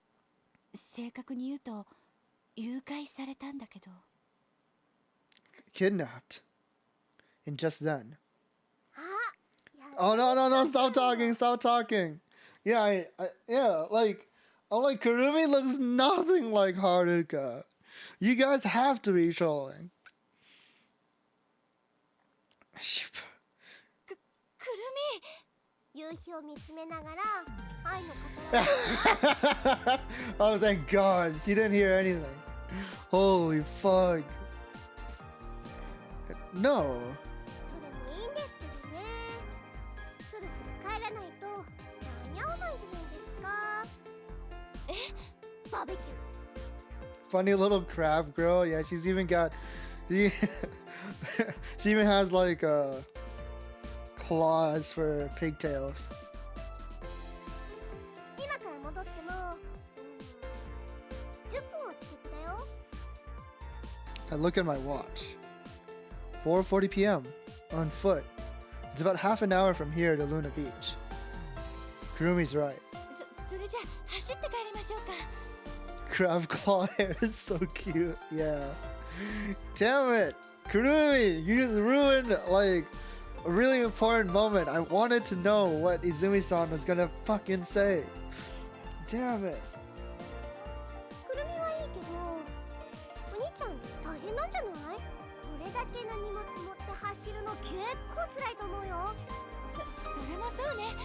だったら船使いましょう。 A boat? Izumi-san has clearly lost her mind.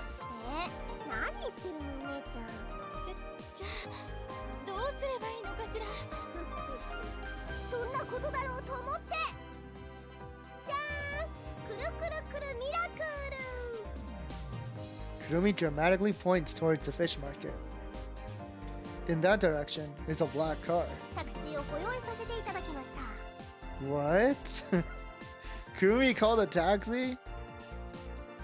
There are taxis on this island? 3台だけね。さあ早く早く。メーター動きっぱなしなんだから。 Kurumi pushes Izumi-san forward, and we get into the taxi. In the end, I never got to hear the rest of Izumi-san's story. Don't get in the boat. Yanni Yogi's in there. Yanni Yogi's gonna shoot Izumi-san and then jump off the boat. Kurumi's kidnapping. The reason Izumi-san doesn't want Kurumi to go to the shrine. And the fact that Kurumi may not be Izumi-san's sister. Just where is the so-called tangent point between these three stories? Seriously, what do they have to do with each other? Only Izumi-san knows everything. Thanks to the taxi, we were able to make it on time to meet everyone. We meet everyone at 5 before deciding who would carry what to Princess Beach. Everyone smiles cheerfully. Amongst all of us, Kurumi is the most enthusiastic. She's clearly looking forward to the barbecue. Izumi-san has also completely returned to her usual self. I'm engulfed in this cheerful atmosphere, and before I know it, The issue with Kurumi has been buried in the corners of my mind.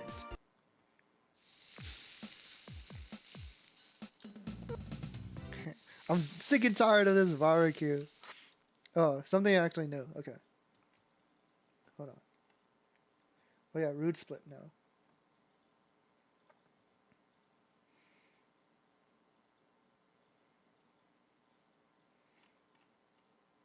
Alright, we are officially on Kurumi route, I believe.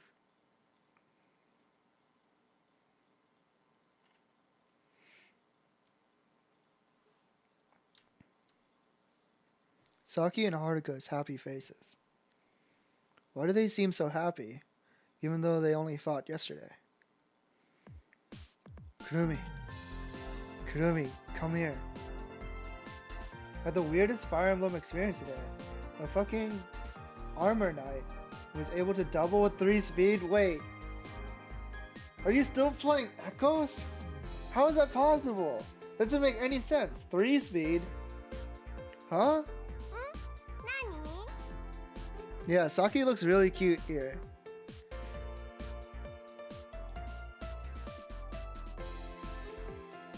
Some of the CGs are fire. When everyone else becomes engrossed in the conversation with each other, I pick that time to casually call Kurumi over towards a nook. I don't know, man, it just happened. What was he fighting? What's going on? What was he... Oh, it probably has to do with like how heavy his weapons are, right? This may be an abrupt question, but have Saki and Haruka been in this mood since the beginning? I quickly glanced towards the circle of people that has been now formed by the plate. Did something happen? When she says that, Kurumi begins to whisper. According to her, Saki originally had no intention of coming to Luna Beach. But then Okihiko managed to calm her down and persuaded her to come along with him. Okihiko actually managed to persuade Saki. Damn, he's good. I feel a bit of admiration. But is Haruka okay?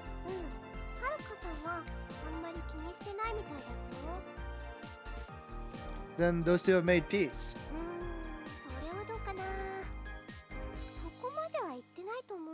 He had a slim axe, I see.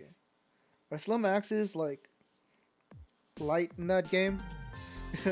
I ask this because it really depends on what game it is. Like slim weapons have so many different properties throughout the series, but I'm assuming it's light in that game. Oh, you weren't playing Echoes. Okay. Yeah. You were probably using a really heavy weapon, like a blade, like an iron blade or something.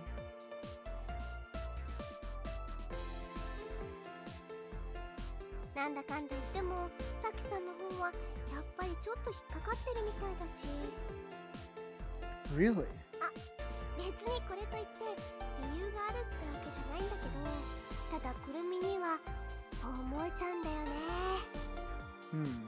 Naruhodo. Thank you, Kurumi. I pat her on the head.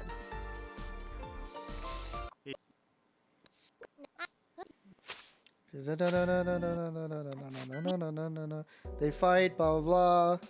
It's a bad day all over again. Anyways, I'm completely exhausted, both physically and mentally. Though I don't want to, I find myself drifting off to sleep. Despite my efforts, I lose consciousness in the blink of an eye. Suddenly, I hear the sound of something bursting open. Surprised by the sound, I frantically jump off the bed to my feet. When I look towards the door, I see. I don't know, Echoes have 11 speed? Jesus.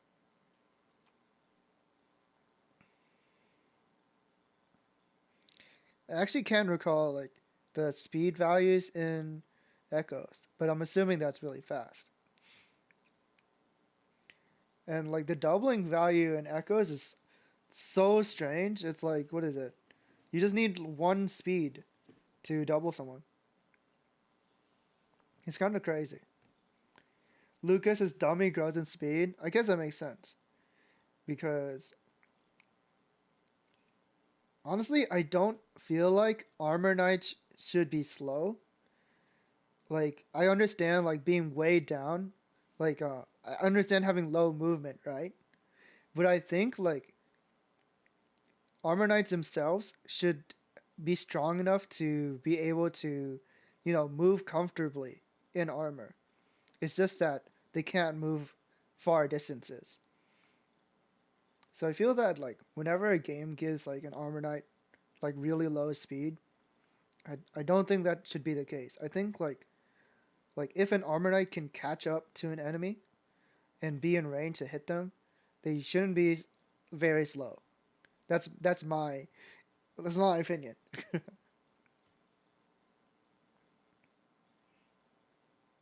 Yeah. I mean in most games they move lower than a mercenary, yeah.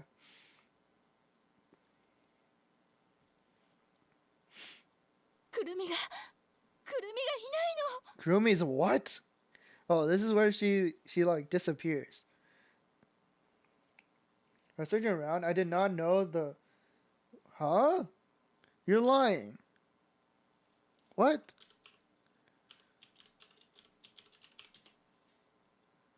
He doesn't voice Riku, right? From Kingdom Hearts? Is that the Riku you're talking about? Because there are multiple Rikus. I'm about to shit myself for not remembering that. Wait, for Kingdom Hearts 3? Why 3? Hold on.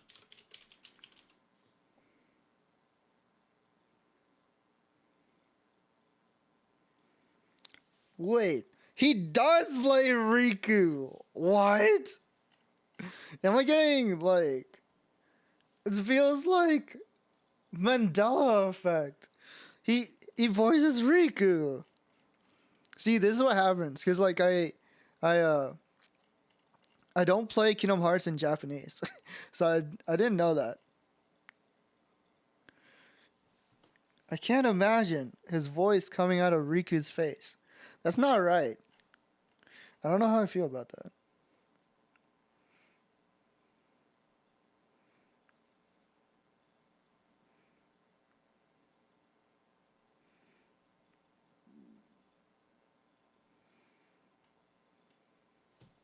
That's actually insane.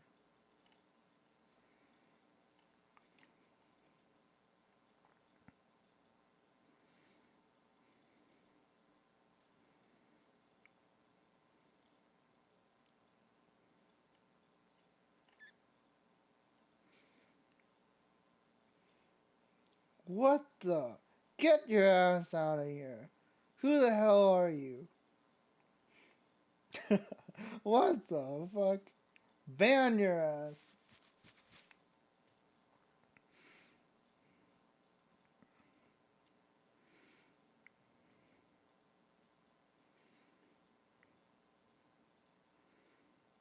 Huh, I can't believe I never realized that he voices Riku. That's actually insane to me. Because I love Riku. But I guess that's what I get for not playing in Japanese.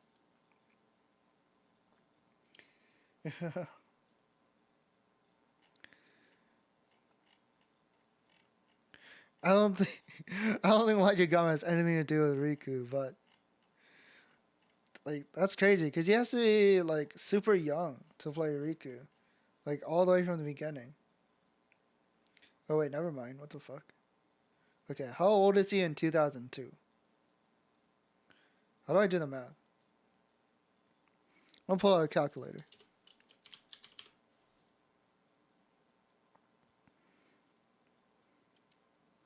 2002 minus 1983. He's 19 years old when he voiced Riku. I guess that is pretty young.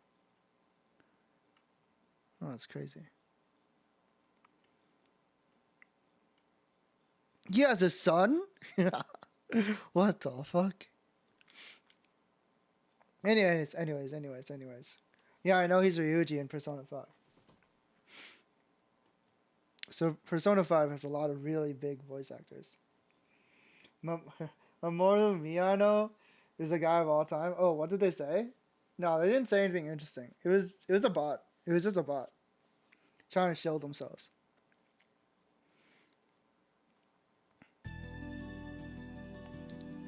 Izumi-san gathers the four of us in the living room and tells us what happened.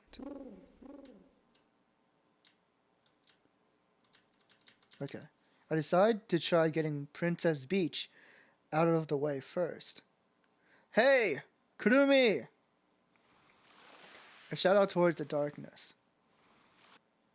However, I get no response. Ignis Hyentia? Is that from Final Fantasy 15 or something?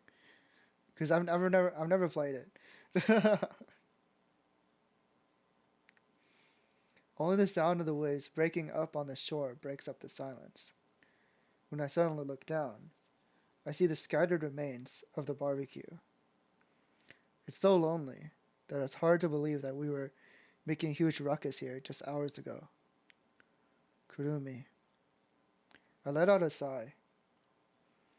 I lightly kick away the fragments of charcoal lying at my feet and leave Princess Peach. Just where is Kurumi? Last night, Kurumi recklessly took me to the shrine. I immediately start running towards the Shikinomori shrine. Like hell I can leave it like this. I firmly declare this. Kurumi might be here. We need to confirm it. There's no way in hell we can just go back and pretend we didn't notice this, right? Don't go? Why is she so against this? This is hopeless. You're telling me not to go without a solid reason. I'm gonna go look. So you wait here, Yuka. I shake off Yuka's arm and begin running up the shrine staircase. I hear Yuka's voice from behind me. She sounds so troubled that it makes my heart ache. However, I don't stop running. Kurumi is definitely here. Convicted, I press forward. I finish ascending the stairs and run through the grounds. I reach the front of the shrine and shout loudly, Kurumi! No response. I hear the lonely hooting of an owl. I resolve myself and step inside. I quietly sneak a single step inside and firmly stare in darkness. Kurumi. Kurumi is over there. It's almost anticlimactic to find her so easily. There's a fucked up owl sound. Give them a break, okay? It came out on the PC in 2000. Wait, Saku, don't you have a stream today? What time is your stream?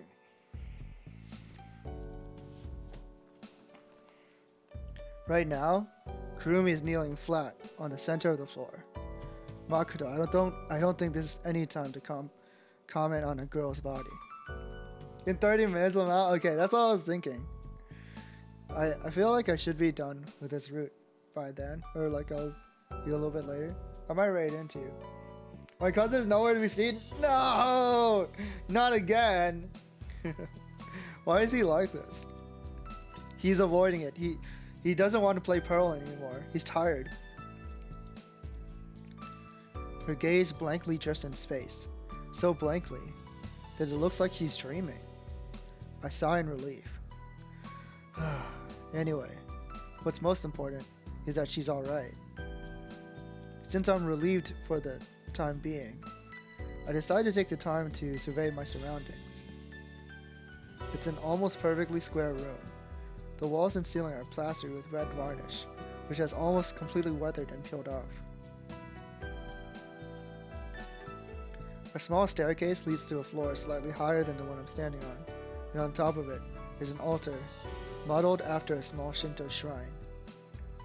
It's so incredibly deteriorated that it feels like just one small light tap is all that's needed to send this whole place collapsing. It's probably due to the many years of enduring the ocean breeze. Well, none of this really matters. For now, I've got to get out of this gloomy place as soon as possible. Kurumi, what are you doing? Let's head back. As I urge Kurumi to move, I walk over towards her side. The rotten floor creaks, sounding like it could break any second now. Just then. Kurumi, ここ覚えてる? Oh yeah, she did say that. I remember, because this scenario was also in Yuka's route. Kurumi suddenly mutters this in a very small voice. ここ来たことあるんだ. Huh? But a few days ago, you said you'd never heard of this shrine before, right? だけど. Well, anyway, let's get out of here. We can talk about it later. Yeah, I was actually thinking the same thing, Saku. I was actually thinking the same thing. But the thing is,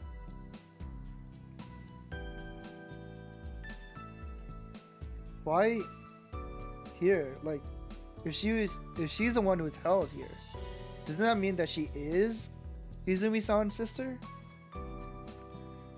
Because right now that conflicts with what Izumi-san said. Still on the floor, Kurumi looks up at me and slightly nods. I help Kurumi get up. I mean, it's possible, like, it's possible that whatchamacallit, she could still be kidnapped here and not be the sister, but it's weird. When I start walking towards the exit, I see Yuka standing there. Yuka. くるみちゃん、大丈夫? Yuka probably got very worried and followed after me. She's starting to break into a sweat. だけどくるみちゃん、どうしてこんなところに? Yuka asked this. The sound of a bell? Maybe perhaps they kidnapped two kids and had a switcheroo. That is possible. Because, like, when you're young, when babies are young, you can't really tell them apart. So it is possible. But then where's the real Kurumi?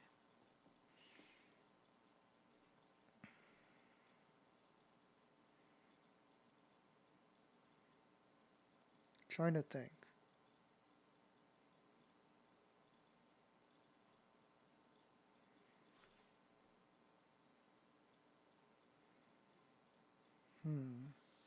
Anyways, I heard it from behind me. I walked towards the direction the ringing came from, as if it's drawing me in. When I turn my head, I see Yuka's right behind me, following me. The real one's enjoying college life? That is true, yeah. Because, like, Haruka's in college. Why isn't Kurumi? It just doesn't make sense.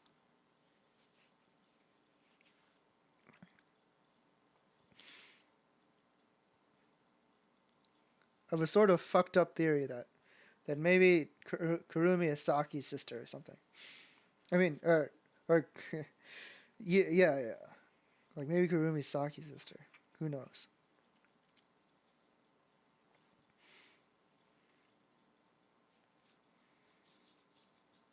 Kurumi is leaning on the exit, standing stock still. I hear the sound of a bell again.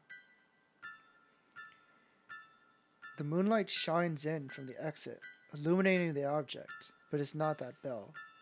It's a different bell, hanging from the eaves of the building. Oh shit. Okay, we already read that. We don't need to read it again. Suddenly I wake up now. It's not that I had a nightmare or heard a loud sound. I just somehow woke up for no reason.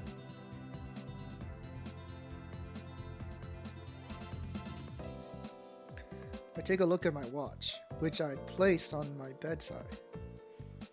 2:50 a.m. It hasn't even been an hour since I went to sleep, but I don't feel sleepy at all.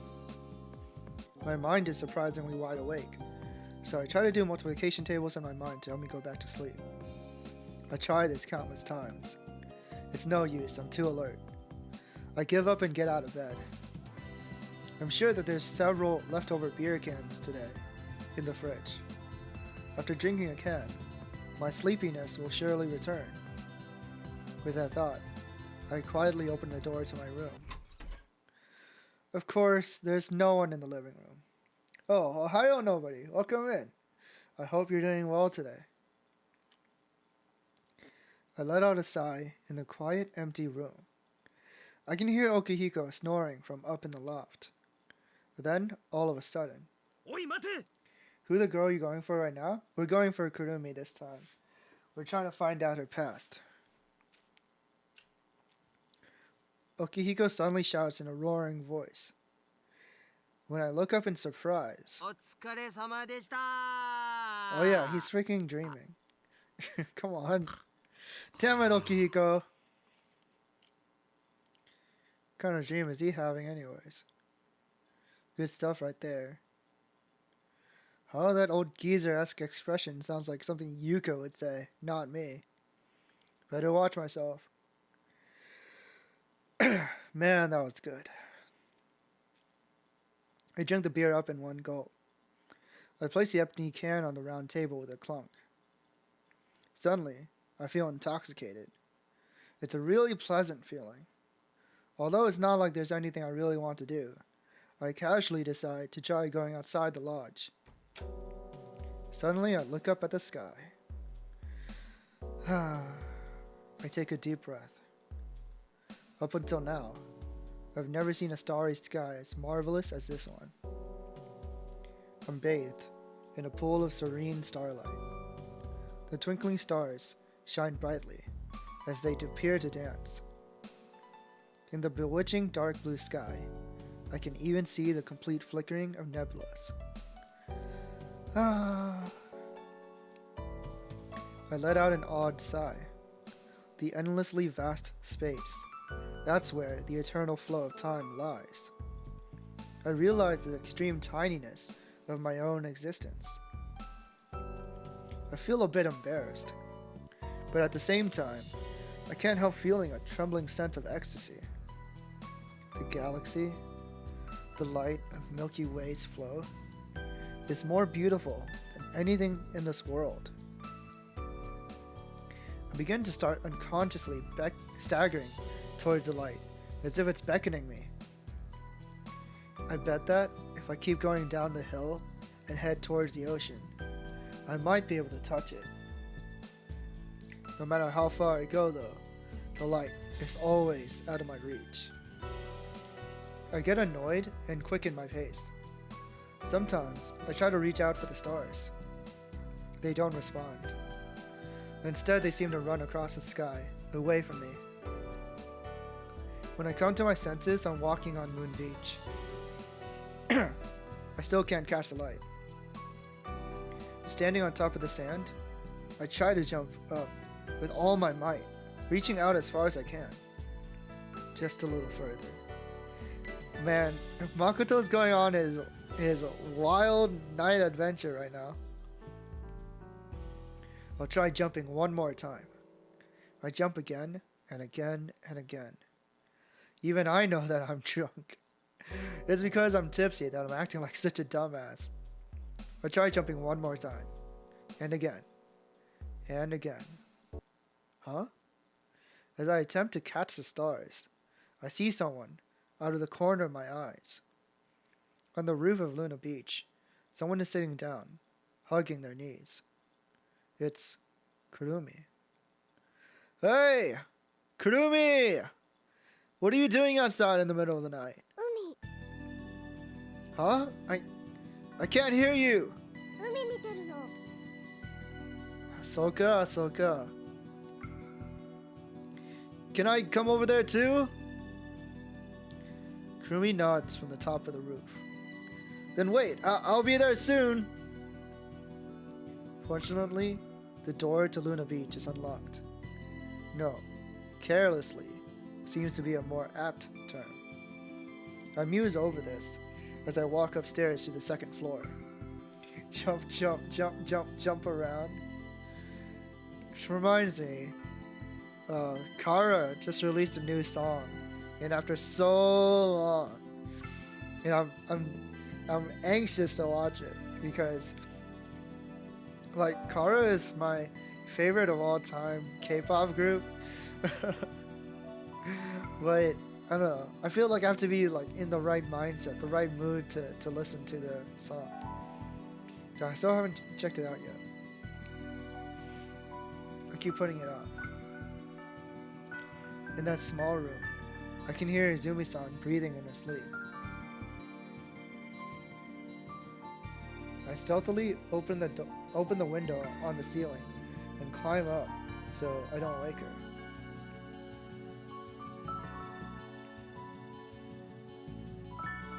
The top of the roof feels much higher than I thought it was when I saw it from below.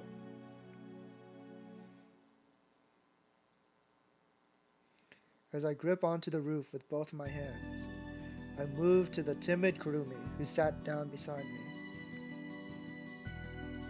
Even though the stars are so pretty, Kurumi isn't looking at them, but rather the vast ocean. I was hoping we would get a CG. There's a trace of loneliness in her gaze. Yes, her eyes look the same as they did when I saw her that one time at Viewpoint Park. Kurumi, you said you were looking at the ocean, didn't you? Well, the ocean's pitch black, so you can't see anything, right?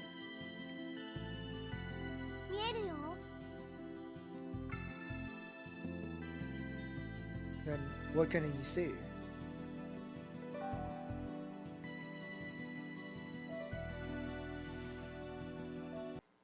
Just then, all of a sudden, 海の水がなんでしょっぱいのか知ってる? Kurumi asked me this question.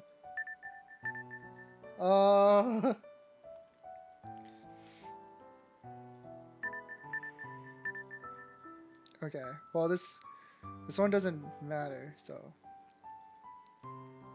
Makoto is Moko. You mean Makoto? Makoto is Sag, maybe. No, I don't know. The moon's tears. だからしょっぱいんだよ。まん丸お月様は一人ぼっちで寂しくて夜の闇の中で泣きました。一人ぼっち。しくしくしくしくと。まん丸お月様はそれでもまだ寂しくて涙の中に子供を見ました。たくさんの子供たち。海の月と書いてクラゲ。The jellyfish. くるみはクラゲを見てたの。I try looking out at the vast pitch black sea, but I can't see anything. クラゲみたいになりたいな。朝も夜も海の中をふんわりふんわりと漂いながら。そう。Oops. She appears to be deep in thought as she broods over this. Does Kurumi have some kind of worries? Secrets. She can't tell anyone. Secrets. In that instant, a flash runs through my mind. Probably because I was drunk, I completely forgot Kurumi's secret. くるみ、私の本当の妹ではないかもしれないの。Judging from the way Izumi-san said that, and from how frantic she got when Kurumi appeared, I don't think that Kurumi knows this. Then what is Kurumi thinking about now? くるみね、水の上にぷかぷかと浮かんでるのが大好きなの。クラゲみたいに。そうしてるとなんだか懐かしい気がして。本当はみんなと一緒に行きたかったんだ。プールも温泉も。Well, if you wanted to, then why didn't you? It's okay, isn't it? Kurumi casts her eyes downwards. She gently brushes the smooth, polished blue roof with her palm. 怖かったの。 She mutters this in a lonely voice. みんなに嫌われるのが Hate? くるみの背中傷があるの。まるでノコギリの刃でざっくりとえぐったような深い傷跡が。お医者さんの話では赤ちゃんの頃それも生まれてすぐにできた傷だろうって。でもね、パパもママもお姉ちゃんもくるみに嘘ついてるんだ。3歳の頃階段から落ちてできた傷だって。くるみにそういうのどう見たって階段から落ちてできるような傷じゃないのにね。 I don't say anything. I don't know what I should say. After hearing Kurumi's unexpected confession, all I can do is silently listen to her story. それでね、くるみ、この傷にはちょっとした苦い思い出があるの。中学の頃、くるみには気になる男の子がいたんだ。一個上の先輩だったんだけど、勉強のこととか遊びのこととか don't tell い me. ろんなことを教えてくれたの。 Don't tell me it's gonna be that guy again. Not that guy. Whoever he is. 放課後になると毎日のように近くの公園に立ち寄って二人でくだらないおしゃべりをしてた。くだらないおしゃべりでもくるみにとっては大切な時間だったの。くるみ大好きだったんだよ。そのだけどね、ある日を境にそ Huh? の先輩くるみとは一言も話してくれなくなっちゃったんだ。 Why would he do that? 廊下ですれ違っても視線さえ合わせてくれなくて。放課後の公園、くるみは一人ぼっちでブランコに揺られてた。夜が更けるまでずーっと一人ぼっちでゆらゆらゆらゆらと。その先輩がくるみと話してくれなくなった理由は後で友達から No 聞いたの。 way. That girl's got this giant scar on her back. I don't know how she got it, but at any rate, I'm completely through with her. There's no way in hell I can go with her to the beach with that disgusting scar. It'd be way too embarrassing. Yes, that's right. That's why I'm ignoring her. She's nothing more than a nuisance to me at this point. 正直言うとかなりショックだった。背中のそれよりも深く傷ついたよ。それ以来人前で背中を見せるのが怖くなっちゃったんだ。だからそういうわけ。みんなと一緒にプールや温泉に行かなかったのは。 I'm incredibly angry. So angry that my body is shaking from it. I want to drag that senpai here and beat the living shit out of him. I want to kick him until his bones break and throw him to the bottom of the sea. Without realizing, I clench my hands into tight fists. このこと今まで誰にも言ったことなかったんだ。多分これからも誰にも言わないと思う。知ってるのはお兄ちゃんだけ。お兄ちゃんだから話したんだよ。だからなんだってわけでもないんだけど。 After that, I am unable to say almost anything to Kurumi. I feel that even if I try to comfort her about the scar, anything I say will sound half-hearted to her. In the end, only Kurumi knows her own pain. It's clear that Kurumi's emotional scars still haven't healed yet. But what can I do about it? Speaking words of kindness to her. Anyone could do that. I'm sure if many people heard the story, a lot of them would try to gently comfort Kurumi. Even so, that wouldn't eliminate Kurumi's scar.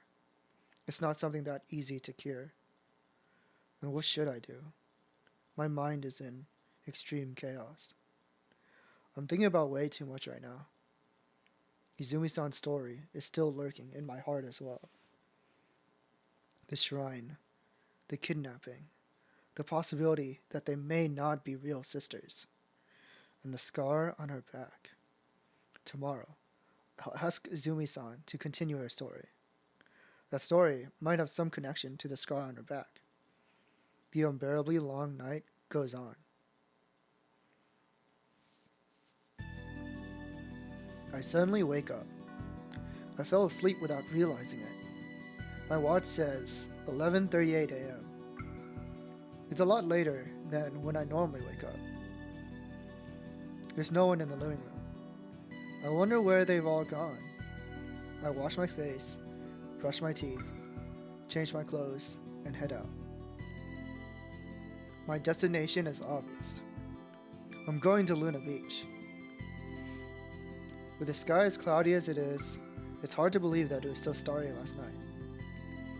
The multi-layered clouds completely cover the sky, but they don't seem like rain clouds. The dreary sky is starting to make me feel gloomy. At any rate, this weather is unpleasant. The wind is eerily still. The trees aren't swaying, and nor are the birds chirping. It's as if time has frozen. The sun is covered by thick clouds, so I don't even cast a shadow. Kurumi. When I get halfway down the road, I see Kurumi running towards me from up ahead. Yeah, kinda. There's no way I can tell her I was going to Luna Beach. If Kurumi ends up tagging along, I can't carry out the rest of my plan to ask Izumi-san for the rest of the story. It's vital that I trick her into going away.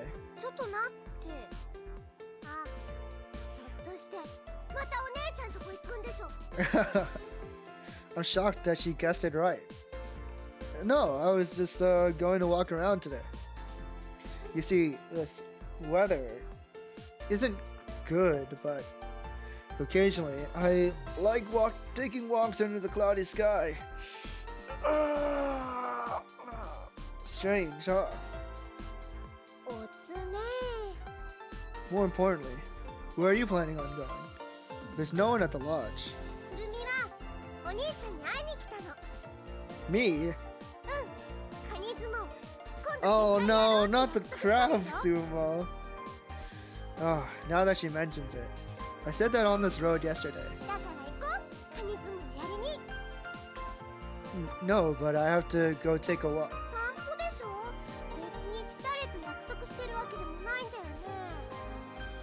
Well, that's true, but...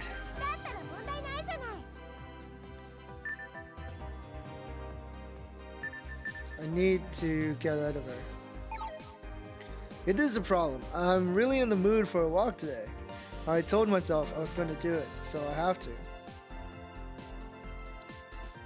If I don't do it, I think I'll really start to kick myself over it.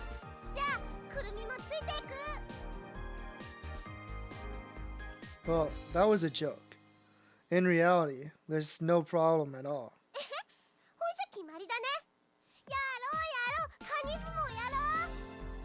Kurumi grabs my arm and skips down the hill road. At any rate, why is Kurumi so cheerful? I can't see any signs of the loneliness she showed last night while looking at the sea. Did she get over it after sleeping for one night? No, that's impossible. The scar wasn't something that was born just yesterday. Could it be that she keeps her loneliness locked tightly in the bottom of her heart? Is she trying too hard to act overly cheerful? When I think that, I start to wonder if Kurumi's pure laughter is also completely fake. It hasn't even been 5 minutes since we arrived at Princess Beach, and yet, Kurumi's already caught a crab. Hey, don't trip! Kurumi grabs the edge of a rock and peeks down at a ditch as I call her from far away. Kurumi is acting like a carefree child.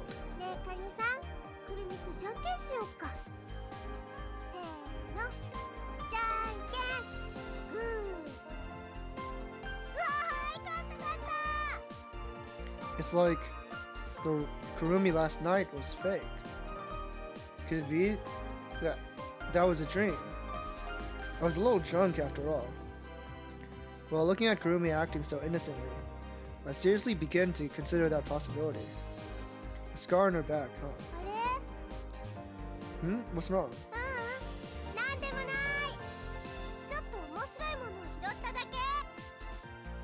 Something interesting?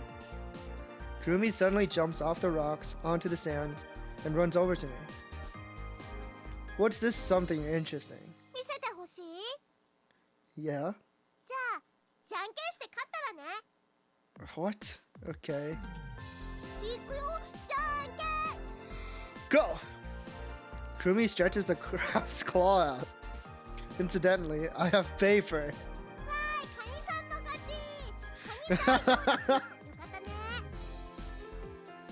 Kurumi happily adjusts the crab. Jeez, don't name it. I have paper.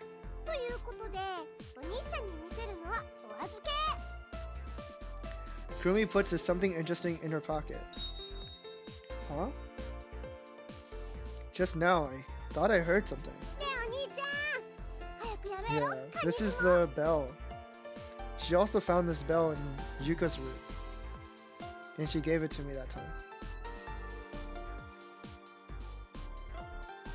Yeah. What is this, CG? They're actually fighting! Look, you can see the crabs on the bottom there. Before long, the two crabs begin to sumo on a flat rock being used as the arena. Kurumi is serving as a referee, and I am the audience. Kurumi and I hold our breaths in anticipation. The small crab pushes the larger crab with just small claws. The crab sumo is real? Yeah, the crab sumo is real. Look at it.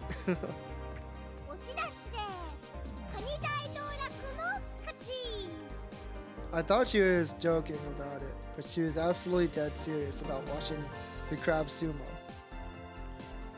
Wait, is that the crab that beat me in rock, paper, scissors earlier? I guess giving it a name was a good way to distinguish them.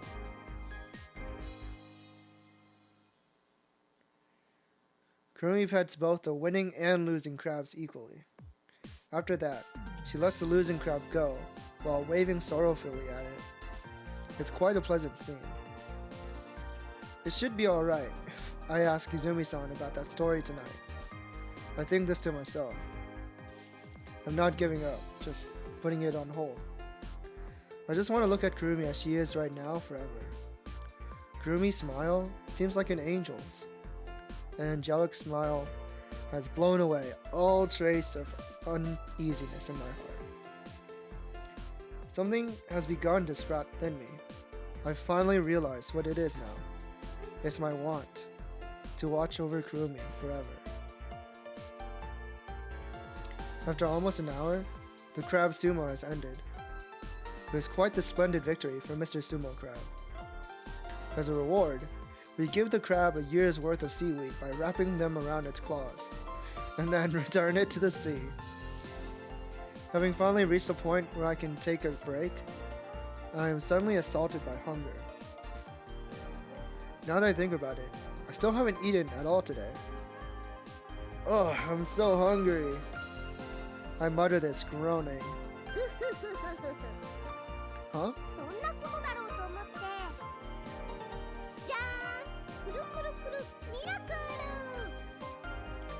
Kurumi opens a basket she's been holding. Whoa! Are those rice balls? Was this Izumi-san again? Kurumi shakes her head. Which means that you made these, Kurumi? Kurumi proudly nods. Oh, thank you. Well then, I'll get to it right away. Time to eat. I take a bite. Munch, munch, munch, munch, munch. Huh? What's this texture? Lying on top of my tongue is something like a small grain. When I bite on it, I feel an exquisite lumpy sensation. It has a moderately salty taste with an aroma like The seashore that's spreading all over my mouth. Oh no, I'm scared. I've never tasted it up until now, but it's so good that I feel like I've died and gone to heaven. Kurumi. What's in these? Caviar. Oh, okay. Ah, caviar. So that's why it's so good. He likes it. He does like it. Welcome in, Zetsu. Welcome. Wait, caviar? You mean one of the greatest delicacies of the world? そうだよ。 I honestly was expecting sea roaches. That's why I was so scared. Is it the real deal? もちろん。お店の冷蔵庫の中に入ってたから、ちょっと拝借しちゃった。 Does Izumi-san know about this? うん。 No. Then is it alright? Caviar is ridiculously expensive, isn't it? 大丈夫、大丈夫。お姉さんそういうの気づかない人だから。Even though you say she won't notice, it seems that you used quite a lot. How much caviar did you use anyway? 一瓶ね。一瓶。 One bottle! 瓶ごとなくなってれば逆に気づかないでしょ。 Well, that is some kind of logic, I suppose. Izumi-san, your sister is amazing. あ、ねえお兄ちゃん、ご飯食べ終わったら面白いことしようか。 Something fun. My hunger is satisfied. We rest for a while, and then walk towards Viewpoint Park. It's the cherry blossom trees again. You want to do something fun? We came here because I decided to abide by Kurumi's words. However, as usual, she didn't tell me any details. It'll be more fun to find out when you get there yourself, she said. When we walked down the road, surrounded by cherry blossom trees, Kurumi suddenly asked me something. ねえ、お兄ちゃんの夢って何？ Dream, huh? I have something vague, but nothing in particular you could really call a clear dream. ふーん。 What's yours? くるみの夢はね、お嫁さんになること。 What a charmingly innocent dream. あ、今ありきたりだなこいつって思ったでしょ。 No, I don't. I think it's good. It sounds very girly. くるみね、あったかい家庭っていうのにちょっと憧れちゃってるの。ほら、うちってパパもママも研究ばっかしててほとんど家にいなかったから。そうか。お嫁さんになること、あったかい家庭、ありきたりな夢。 She just wants a normal family. だけど、ありきたりってすごく幸せなことだと思うんだ。疲れ切って仕事から帰ってきた旦那さんにまずあったかいスープを一杯出してあげるの。あったかいお風呂を用意して、あったかい日本酒をお酌してあげたりして、子供たちはくるみと旦那さんの間に挟まれてあったかい笑顔を浮かべてる。夏は窓を開けっぱなしにして風鈴の音を聞きながら家族みんなでナイター中継を見るの。冬はこたつにくるまってみかんを食べながら風邪薬の CM を見たりとかして。 Cold medicine commercials, huh? 特別なことなんか何にもいらないの。平凡な日常、ごく普通のありきたりの家庭。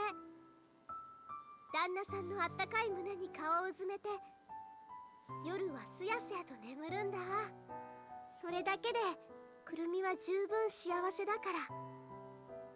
Yeah, that's definitely happiness. Something like that is true happiness. Probably. Kurumi listens to me, and gives me a slightly embarrassed smile.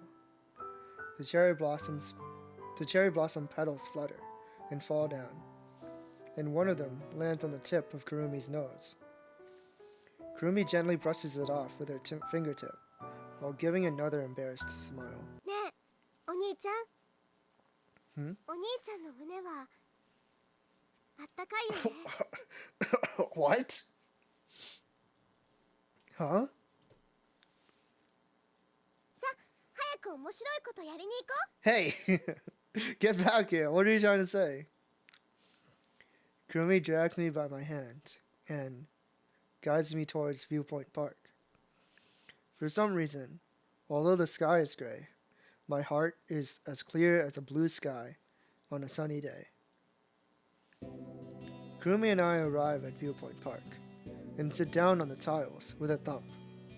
When we do, Kurumi reaches into the bottom of the empty basket and slowly takes something out. It's something thin and square, wrapped up in plastic. What's that? じゃーん、くるくるくるみマジック。折り紙。 Oh, 折り紙です。 and what are we doing with it? 何するんだって。折り紙持ってきたんだから。Right. お兄ちゃんは折り紙できる？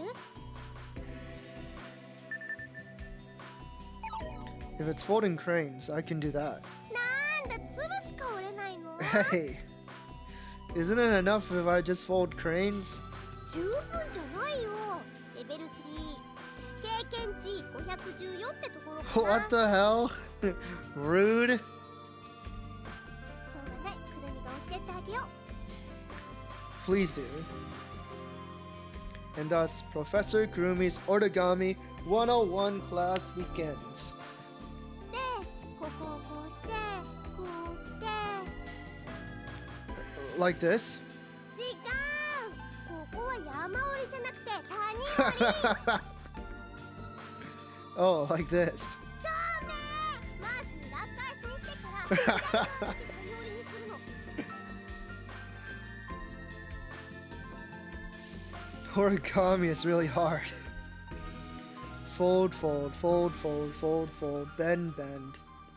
Rip. あー、なんでそこ引きちぎっちゃうのよ。 No, it's not like I was trying to. もう。はい。 Kurumi pulls out a new sheet of origami paper and gives it to me. 最初からやり直し。 Professor Kurumi is surprisingly strict. Alright, it's done. どれどれ？ Ta-da! It's a Mako Mako Makoto masterpiece! Well, I did a pretty damn good job, wouldn't you say? 6中2点ってところかな。この尻尾のところが微妙にずれちゃってるもん。 Professor Kurumi really is strict. But for a beginner like me, it's way too difficult to make a good turtle out of the blue. まあそれもそうなんだけどね。亀はベテランでも失敗することがあるらしいし、折り紙マニアの間では桃栗3年亀8年って言われてるぐらいだから。 Incidentally, what's Kurumi been up to? Thinking that, I look towards her. Whoa, when did you make so many? In a mere 10 minutes, Kurumi has folded many different origami. Moreover, everything is so accurately folded that there isn't even an inch of a gap where the two ends of the paper meet. She's a genius. すごいでしょ。 Kurumi says this proudly.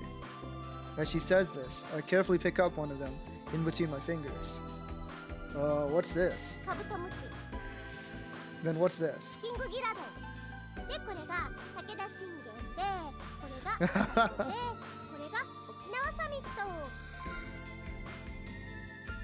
She's correct. Wow, there's a lot of variation. Wait, the Okinawa summit. Oh, but Kurumi, there's one more left, isn't there? あ、これ？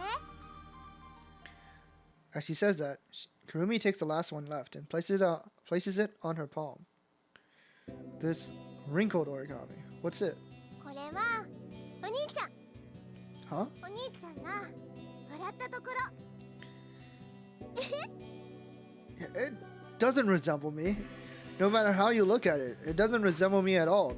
Does it? It doesn't look anywhere near as badass as Sakura Shingen. そうかな。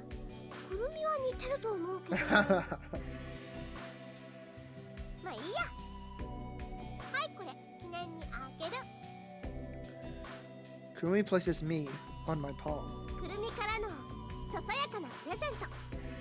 This wrinkled, smiling face. An origami that Kurumi folded herself. It really doesn't look like me. Although I think this... Thank you. I mutter these words and carefully place me in my pocket. A smile rises to Kurumi's face, and she looks at me with kindness. After that, Kurumi and I continue to fold origami for an hour. Before I know it, I realize that Kurumi's childlike innocence is rubbing off on me. We use up all the origami, the black papers, the silver papers, and the gold papers. However, there's one sheet of white origami paper left. Kurumi places all the completed origami works in the basket like a mountain. She closes the lid and with a snap, lowers the snap fastener. And then, without a word, Kurumi takes the last white paper and begins to fold it. I keep my mouth shut and silently watch her skillful handling. It's a white paper airplane. It hasn't been folded in the traditional style, but rather made using the Kurumi style's unique folding method. Unit 17. Unit 17?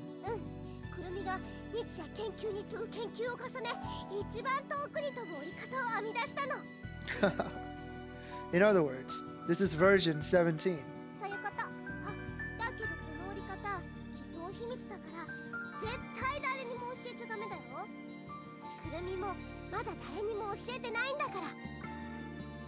Yeah, I understand. When she hears my response, Kurumi lightly nods and quietly stands up. She walks over towards the handrail. I also get up and follow after her.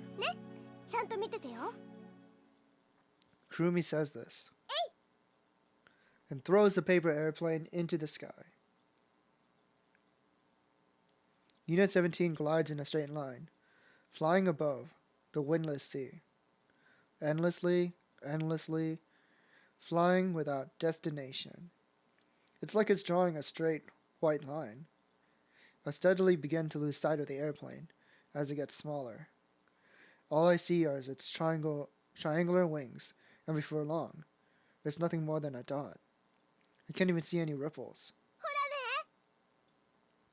Kurumi is happy. I don't know why, but I become happy as well. Kurumi and I spontaneously hold hands and leave Viewpoint Park, the park where Unit 17 took off on its first and last flight. We're on our way back to Luna Beach. You're right. Of course. I smile as I answer. There's no wind, but because of these clouds, it's cold right now. However, I only feel warmth through my hand. It's Kurumi's warmth. Hmm?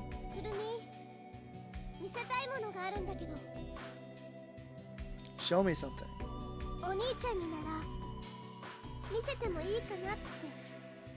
Kurumi says this, then suddenly brings me into a thicket on the side of the road. What is it? Why did you suddenly drag me in here? Kurumi doesn't answer. She remains silent and turns around for some reason, her back facing me. Just then, whoosh. All of a sudden, Kurumi raises all the clothes off the upper half of her body, up to her neck. I can see now Kurumi's small back. On it is that deeply engraved scar. Kurumi. I instinctively take a step backwards. That's because her scar is so horrifying. No, I mustn't avert my eyes. This is Kurumi's courage. It's proof that she trusts me. I steady myself and look at the scar. To be honest, it's a scar that makes me sad, just seeing it. The pointy zigzag lines of scars, lots and lots of such lines are running down her tiny narrow back. Rough bulges are protruding unnaturally on the otherwise smooth surfaces of her bare skin. It's a reddish-violet discoloration. It does nothing but give off a strong sense of sadness. I don't know what to say. I can't find the words. It's no big deal. Don't worry about it. No. Those aren't the words Kurumi wants to hear. But what do I say? Kurumi lowers her clothes. She turns around to face me. いいの、何も言わなくて。くるみが勝手に見せたいって思っただけだから。見てもらえただけで、それでいいの。Kurumi. さ、早く帰ろう。ルンルンルン、くるみちゃん、ランランラン、お兄ちゃん。Kurumi is back to the way she was just minutes ago, as if nothing happened. What? What the hell am I doing? Even though Kurumi courageously showed it to me, even though she trusted me, why am I so down? The scar has nothing to do with anything. Kurumi is Kurumi, isn't she? I thought to myself that I wanted to watch over her forever, right? Then what should I do right now? Shouldn't I be acting normal, the way I usually am? I won't hurt Kurumi anymore. Kurumi? 何お兄ちゃん。Kurumi, you love things like haunted houses, right? おへ？ Do you hate them? 大好き。 Alright, then when we get back to the mainland, let's go to the amusement park. 連れてってくれるの？ Yeah, やったー。絶対だよ。 for real. 忘れたとか言わないでよ。 I won't. じゃ、指切りしよう。 Kurumi takes out her thin pinky and wraps it around mine. 指切りけんま嘘ついたらあ嘘ついたらどうしよっか What do you think?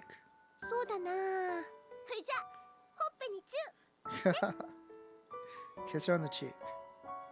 My chest feels hot. Yeah, got it. I give a deep nod as I answer. On our way back, Kurumi and I keep our pinkies wrapped around each other as we walk back towards Luna Beach. We meet up with Izumi-san and have dinner at Luna Beach. ほいでねカニ大道楽だね Kurumi excitedly tells Izumi-san about today's events. Izumi-san quietly listens to her talking while smiling gently. Such a cheerful dinner. There's not even a single bit of gloominess to be found. Not from the music flowing from the jukebox. Not from the roar of the waves, constantly going in and out of the shore. Not from Izumi-san's homemade corn soup. Not from Kurumi's face. Not from Izumi-san's face. All of them are warm. I am completely intoxicated by the comfortable mood and the sunshine-like warmth. ところで、くるみ？冷蔵庫にあったキャビア知らない？ Oh no, she realized! She noticed!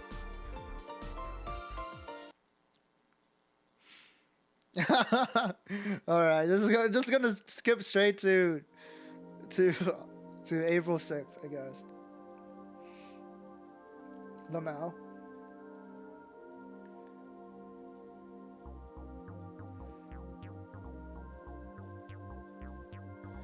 I thought I was already in April 6th, but anyways, it's probably past 10 o'clock now, isn't it? It seems Kurumi finally got tired of talking, as she headed up to Luna Beach's second floor while rubbing her sleepy eyes. At last, I'm finally in a situation where Izumi-san and I are alone. Oh yeah, that's right. I wanted to go to Izumi-san, but Kurumi grabbed me, I guess. in that time, I keep reminding myself that I have to ask Izumi-san about that story, no matter what.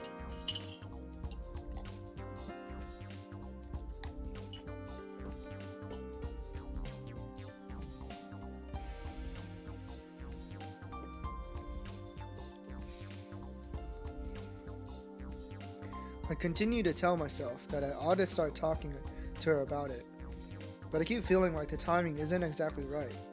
Instead, we continue to chatter on about trivial things. Exactly 2 hours have passed since Kurumi went up to go to sleep. The date display on my watch has already changed to the 6th. さあ、それじゃあそろそろ私も寝ようかしら。Izumi-san tries to stand up. Izumi-san! I frantically try to stop her. And then I finally decide to ask about that story. Izumi-san, could you please tell me the rest of that story from yesterday? 昨日の話って何? The story you were telling me on that pier. In that instant, Izumi-san's expression turns tense. あの話ね。 Finally. 誠くん、今更だと思うけど、あの話聞かなかったことにしてもらえないかな。Huh? やっぱりあの話、誰にも言っちゃいけないような気がするの。くるみのために。Izumi-san, I saw it. I saw the scar on Kurumi's back.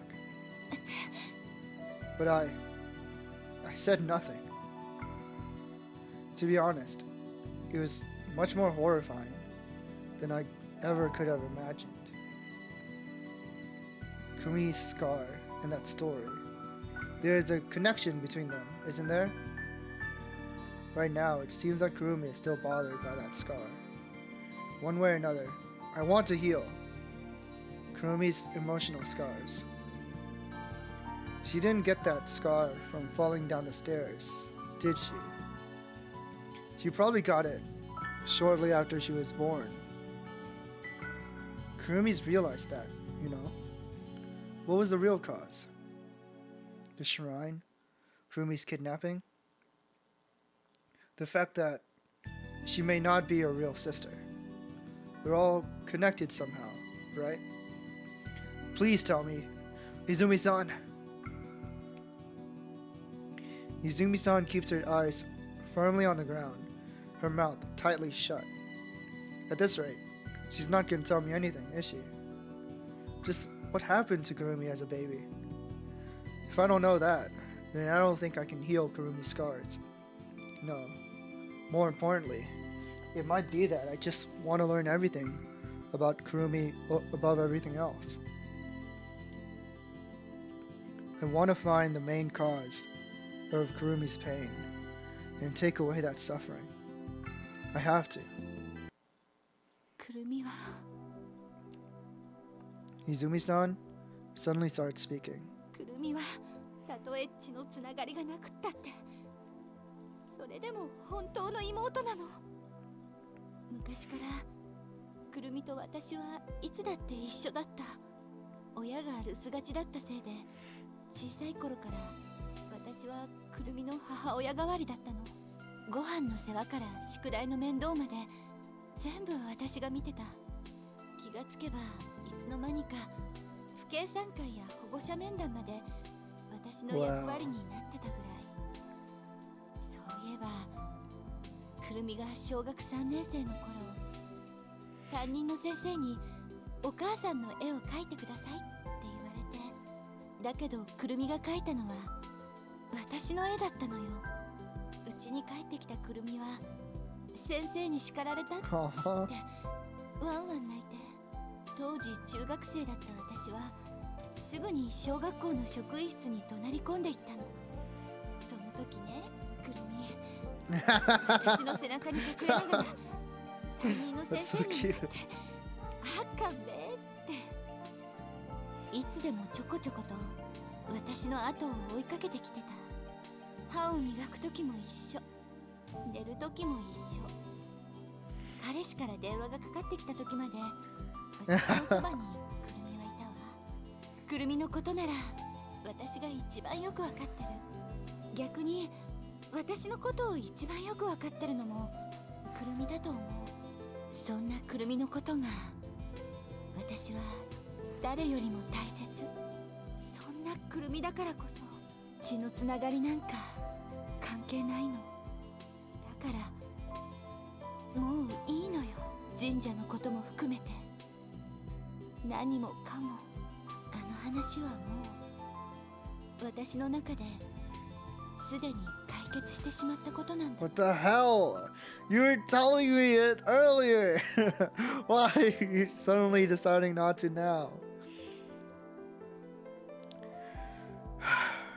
After Izumi-san finishes talking, her eyes become very relaxed. There's absolutely no way I can pry any further.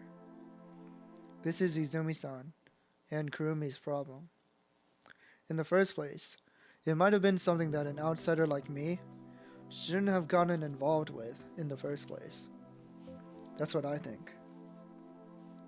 And at that time, we hear a sound. We then turn around. No! Don't tell me! Is she here? Kurumi? No! That was the worst possible timing.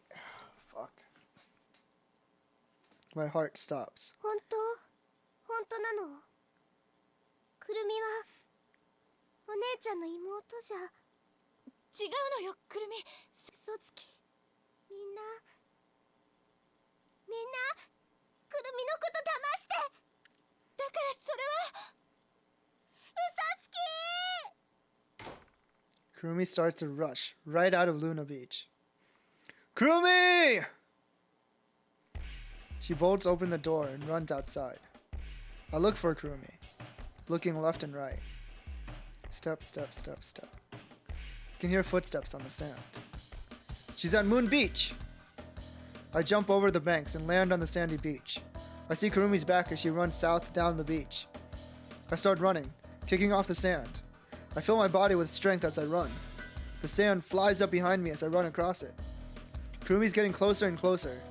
Kurumi! I firmly grab her slim arm. The two of us stagger and pitch forward. I regain my balance and turn Kurumi around. Kurumi.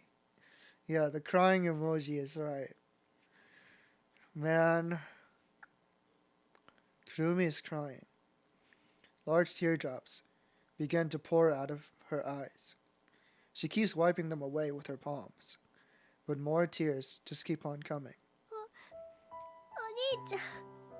お兄ちゃん。 Her shoulders repeatedly tremble as she tries as hard as she can to hold back her weeping. Kurumi's desperately trying to say something. 同じだった。お兄ちゃんも同じだった。 No! Not that guy! Fuck that guy! あの先輩と。 Senpai. By senpai, she must be referring to that guy from her middle school days. 嘘ついて。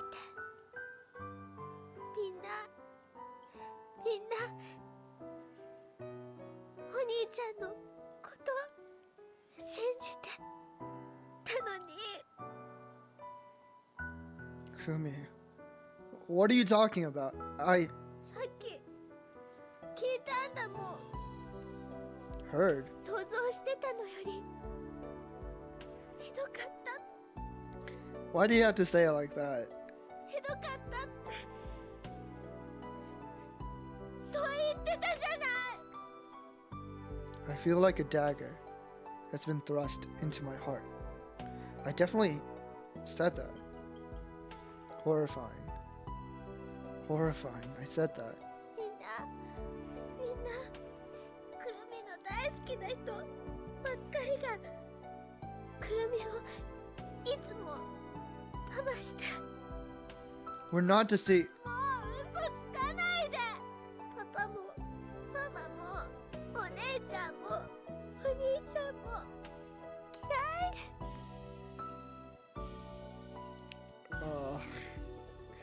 This hurts. Kurumi, you're wrong. We were just thinking of you.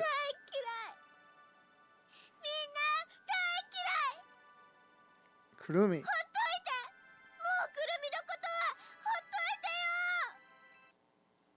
Kurumi breaks off into a run. Rain begins to fall from the sky. I have to go after her. If I let her go now, then she'll never recover. I pick up the pursuit. Kurumi! I call out to her to stop, but she doesn't turn around. Kurumi climbs up the bank. She jumps down to the other side and vanishes. I race to the top of the bank. Once I'm there, my eyes scan the beach. She's gone. She's nowhere to be found. I look everywhere, but there's no sign of her. I descend the bank. I run to the west, down the road alongside the coastline. She's definitely going out to the shrine, you fool. I continue to run for a while, but there's still no... Damn it.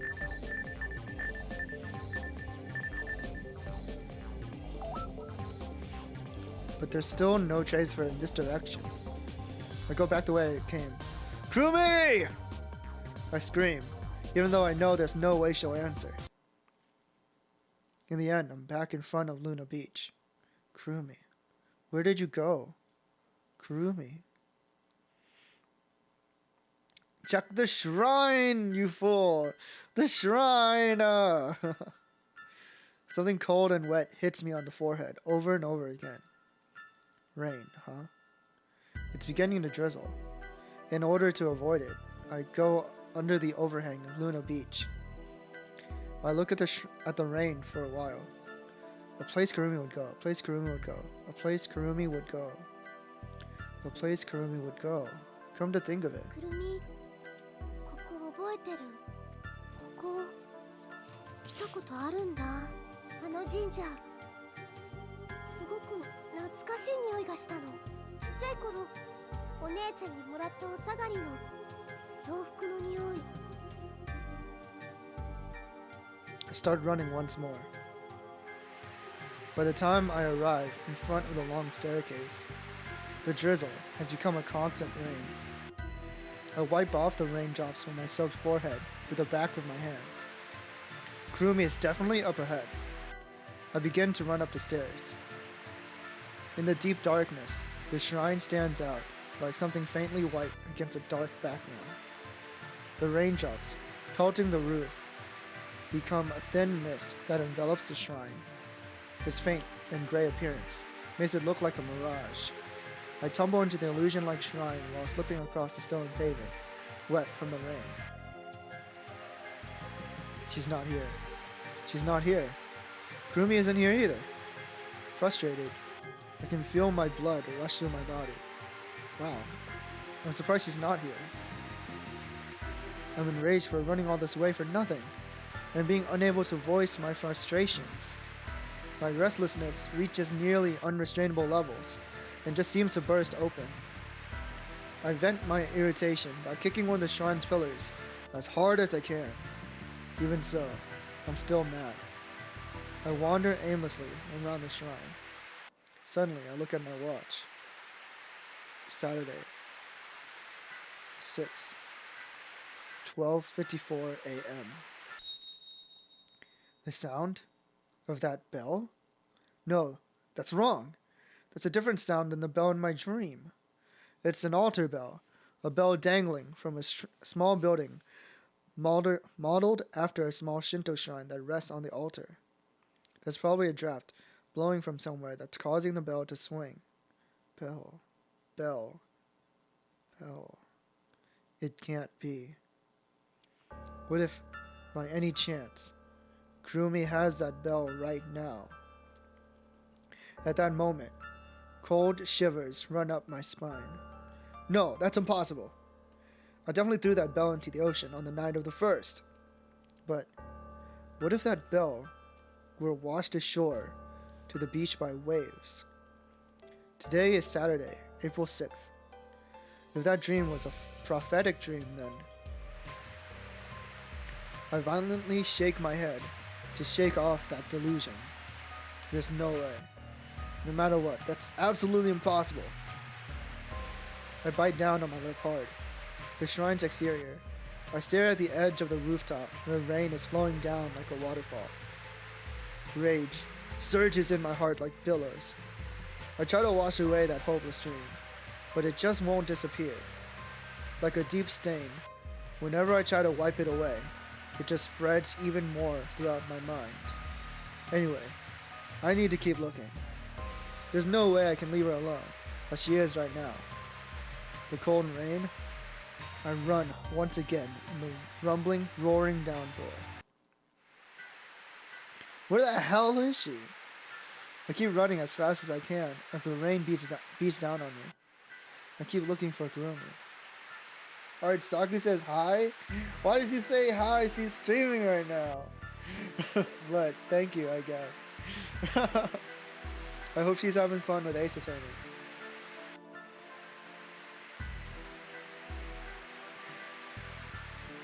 Princess Beach. The sand on the shore has become hardened from all the water. Oh, Kurumi is playing with the crabs. Suddenly, I hear Kurumi's voice. I turn around and survey my surroundings. However, no one's there. Kurumi's nowhere to be found. The cold rain is stealing away more and more of my body heat. My field of vision becomes hazy, and I'm unable to focus on anything. My consciousness becomes dim due to the dizziness in my heart. Kurumi.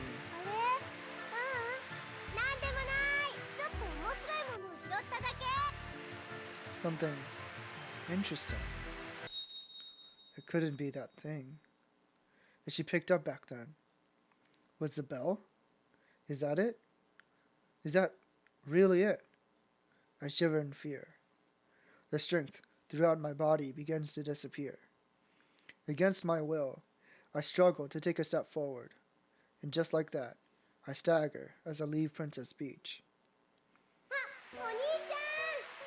Man, he's starting to go insane. He's hearing Kurumi everywhere he goes. Where is she?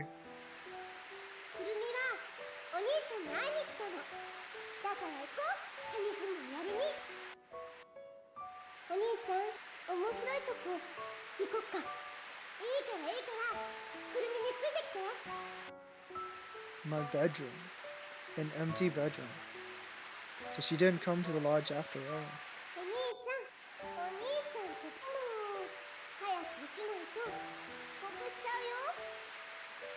These auditory hallucinations still won't stop. Kurumi's voice continues to echo in my eardrums. It's like they're rebuking me. Moon Beach. The shopping district. The harbor. She's nowhere to be found. I've wandered all around the island, searching for Kurumi. I drag along my numb feet. I finally arrive at Viewpoint Park, but in the end, I'm unable to find Kurumi. In the darkness, I hear the sound of the waves crashing against the cape.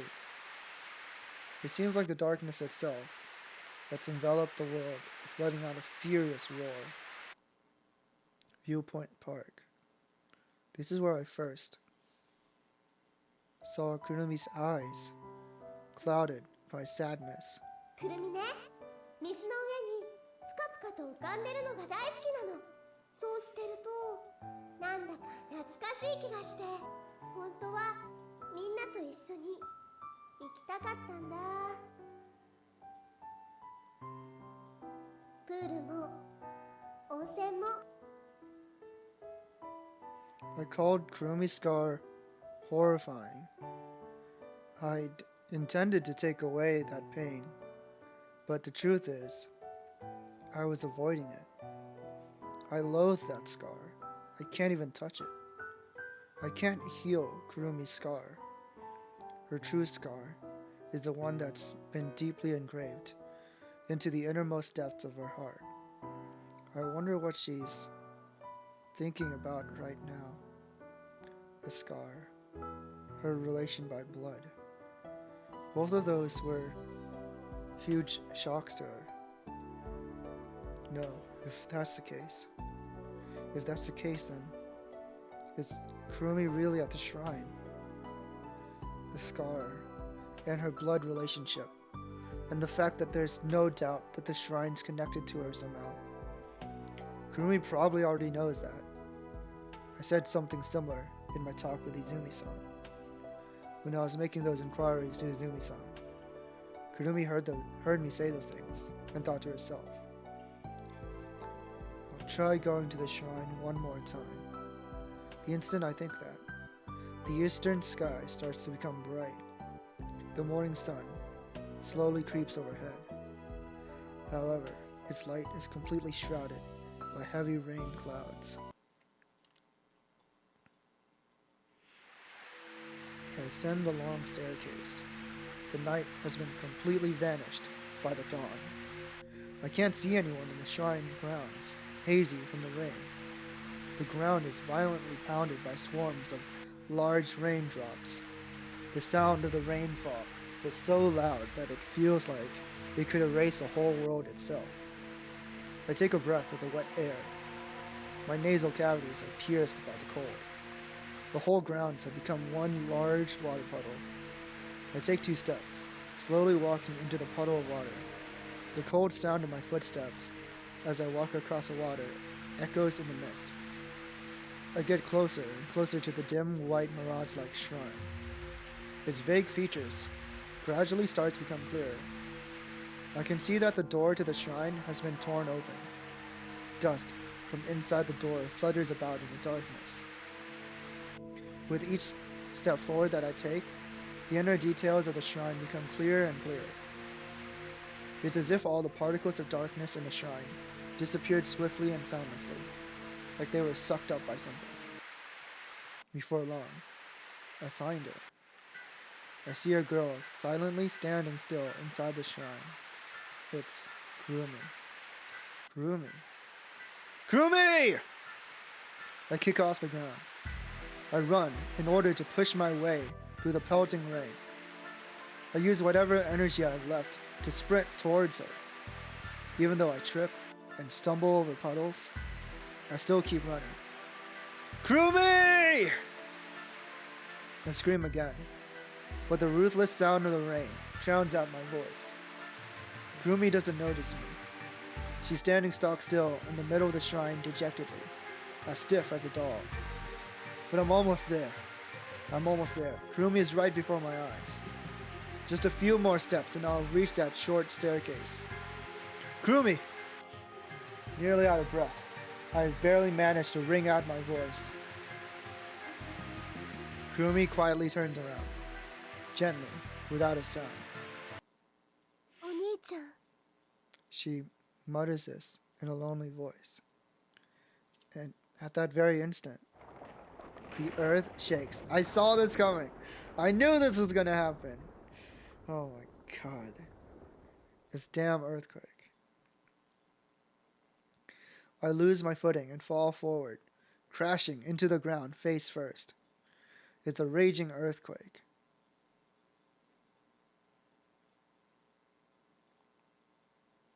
I feel like I'm in the belly of a writhing monster. The suffering, anguished, raging earth. The thick pillars make a creaking sound as they grate.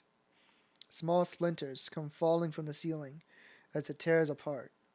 When I look up, I see that the shrine is now slanting left and right, like a swaying heat haze. It's collapsing. The shrine is collapsing. Kurumi. At this rate, Kurumi will. I push myself up with my hands, but the moment I try to stand up,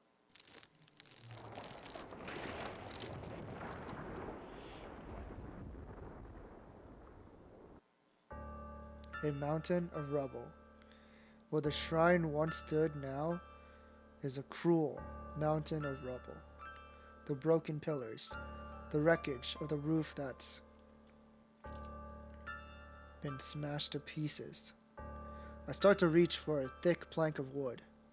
With all of my strength, I brace myself as I try to lift it. However, the plank is way too heavy and won't budge an inch. I muster even more strength as I try to put everything I've got into lifting it. The grave sound of creaking echoes. My hands, wet from the rain, slip. My fingernails burst open and pop off. Oh God! Ah! I feel sharp pain. Bright red, fresh blood comes pouring from the fingertips that have had their nails torn off. Even so, I don't give up. I mustn't be bothered with the pain. I don't care if my bones break or if my flesh is torn off. I'll use everything I've got. I put so much brutal power into my body that my blood vessels almost rupture, and use it to lift up the thick plank. Kurumi. Looking at Kurumi's ghastly pale, almost transparent cheeks, I feel like she might shatter into 1,000 pieces if I touched her cheek. My finger flies away like a rocket, sprouting blood. Imagine if they actually wrote that. That'd be horrifying. Like, fingernails peeling is one of the worst, like, body horrors you could think of. One of. Oh.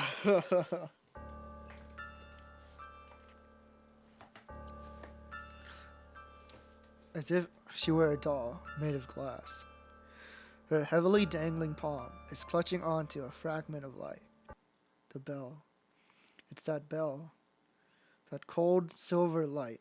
That dull crimson string. Before long, the bell begins to quietly slip out of the palm. It then slips out and falls. I bury my face into Kurumi's chest. My body's trembling gradually intensifies. In my arms, I can feel her cold, wet skin. Her thin limbs are stiff. This is Kurumi's empty shell. Why? My hoarse voice alone fills this empty void.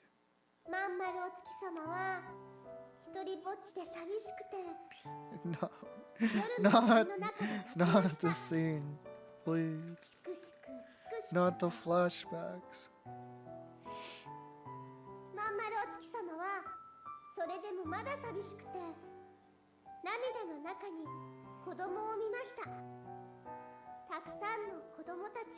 Oh, thank you for the hydration and the stretch. Heart strong as fuck, I wish.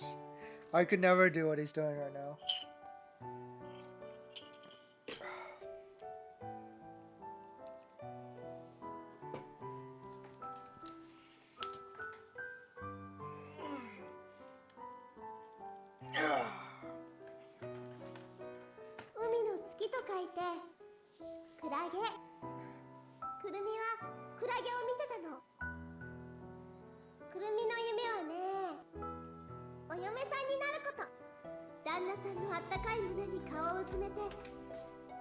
Not the dream.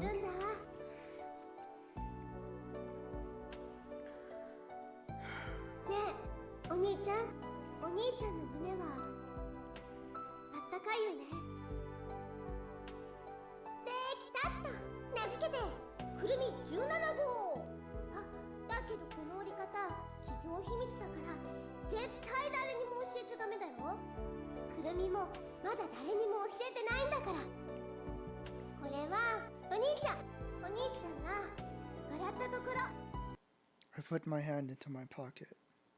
I pull out the me that Kurumi folded. I place the me on my palm. I grasp it with all my might. Kurumi, why?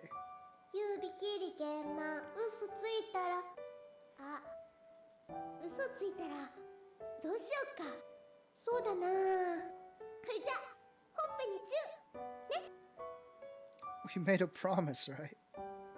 We pinky swore, didn't we? To go to a haunted house together. To the amusement park. What should I do? What should I do, Kurumi?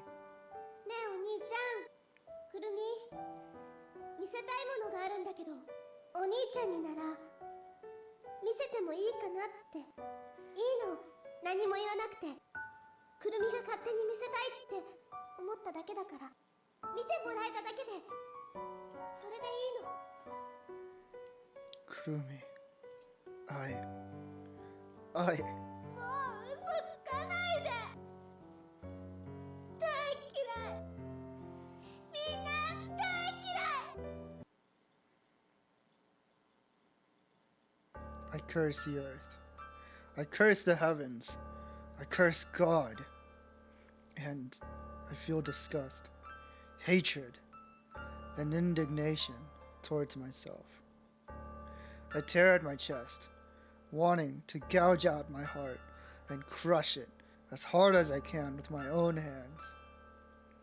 Without an outlet to voice my rage, my whole body shudders as I try to restrain it.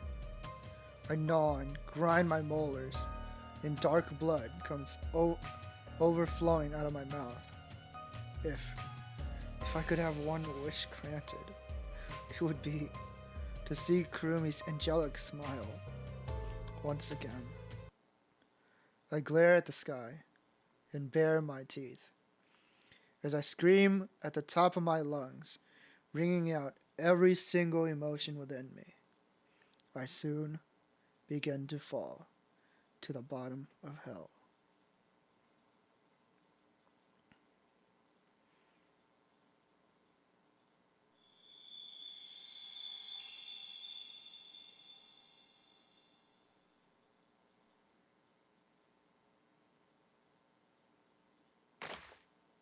A roar, and then, as I wake up, I kick the covers off the bed with all my strength.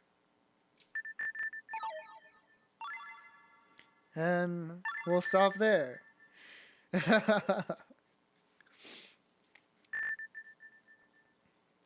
That was the first half of Kurumi's route. Oh, I'm fucking devastated. I hate how, like, we have to keep watching the girls die. It's so painful. I only have to do this one more time with Izumi. We still haven't learned... Oh wait, this is the old schedule, hold on. I never prepped this. Here we are. So this is this week's schedule. But yeah, we still haven't learned so many things about Kurumi. We still don't know, like what is it? Is she the real sister or not? What does that have to do with the shrine? There's so many questions. Yeah, I wonder if they'll even be answered in the ending. But we'll have to see. Yeah, we'll have to see next time. Tomorrow, we should be able to play more tomorrow, assuming that I actually stay on schedule. Because I'm a little bit fucked up right now. I'm a little bit addicted to XCOM. I think I should just put XCOM like on my schedule next week. There's no way. I need to stop playing it off stream. Because I don't have that much free time. And I'm spending it on fucking XCOM. This is why I don't play games off stream anymore. Because if I do, I just get so like absorbed that I don't do anything else. And I'm like killing my sleep for it, you know? Well, I would have rated this one person, but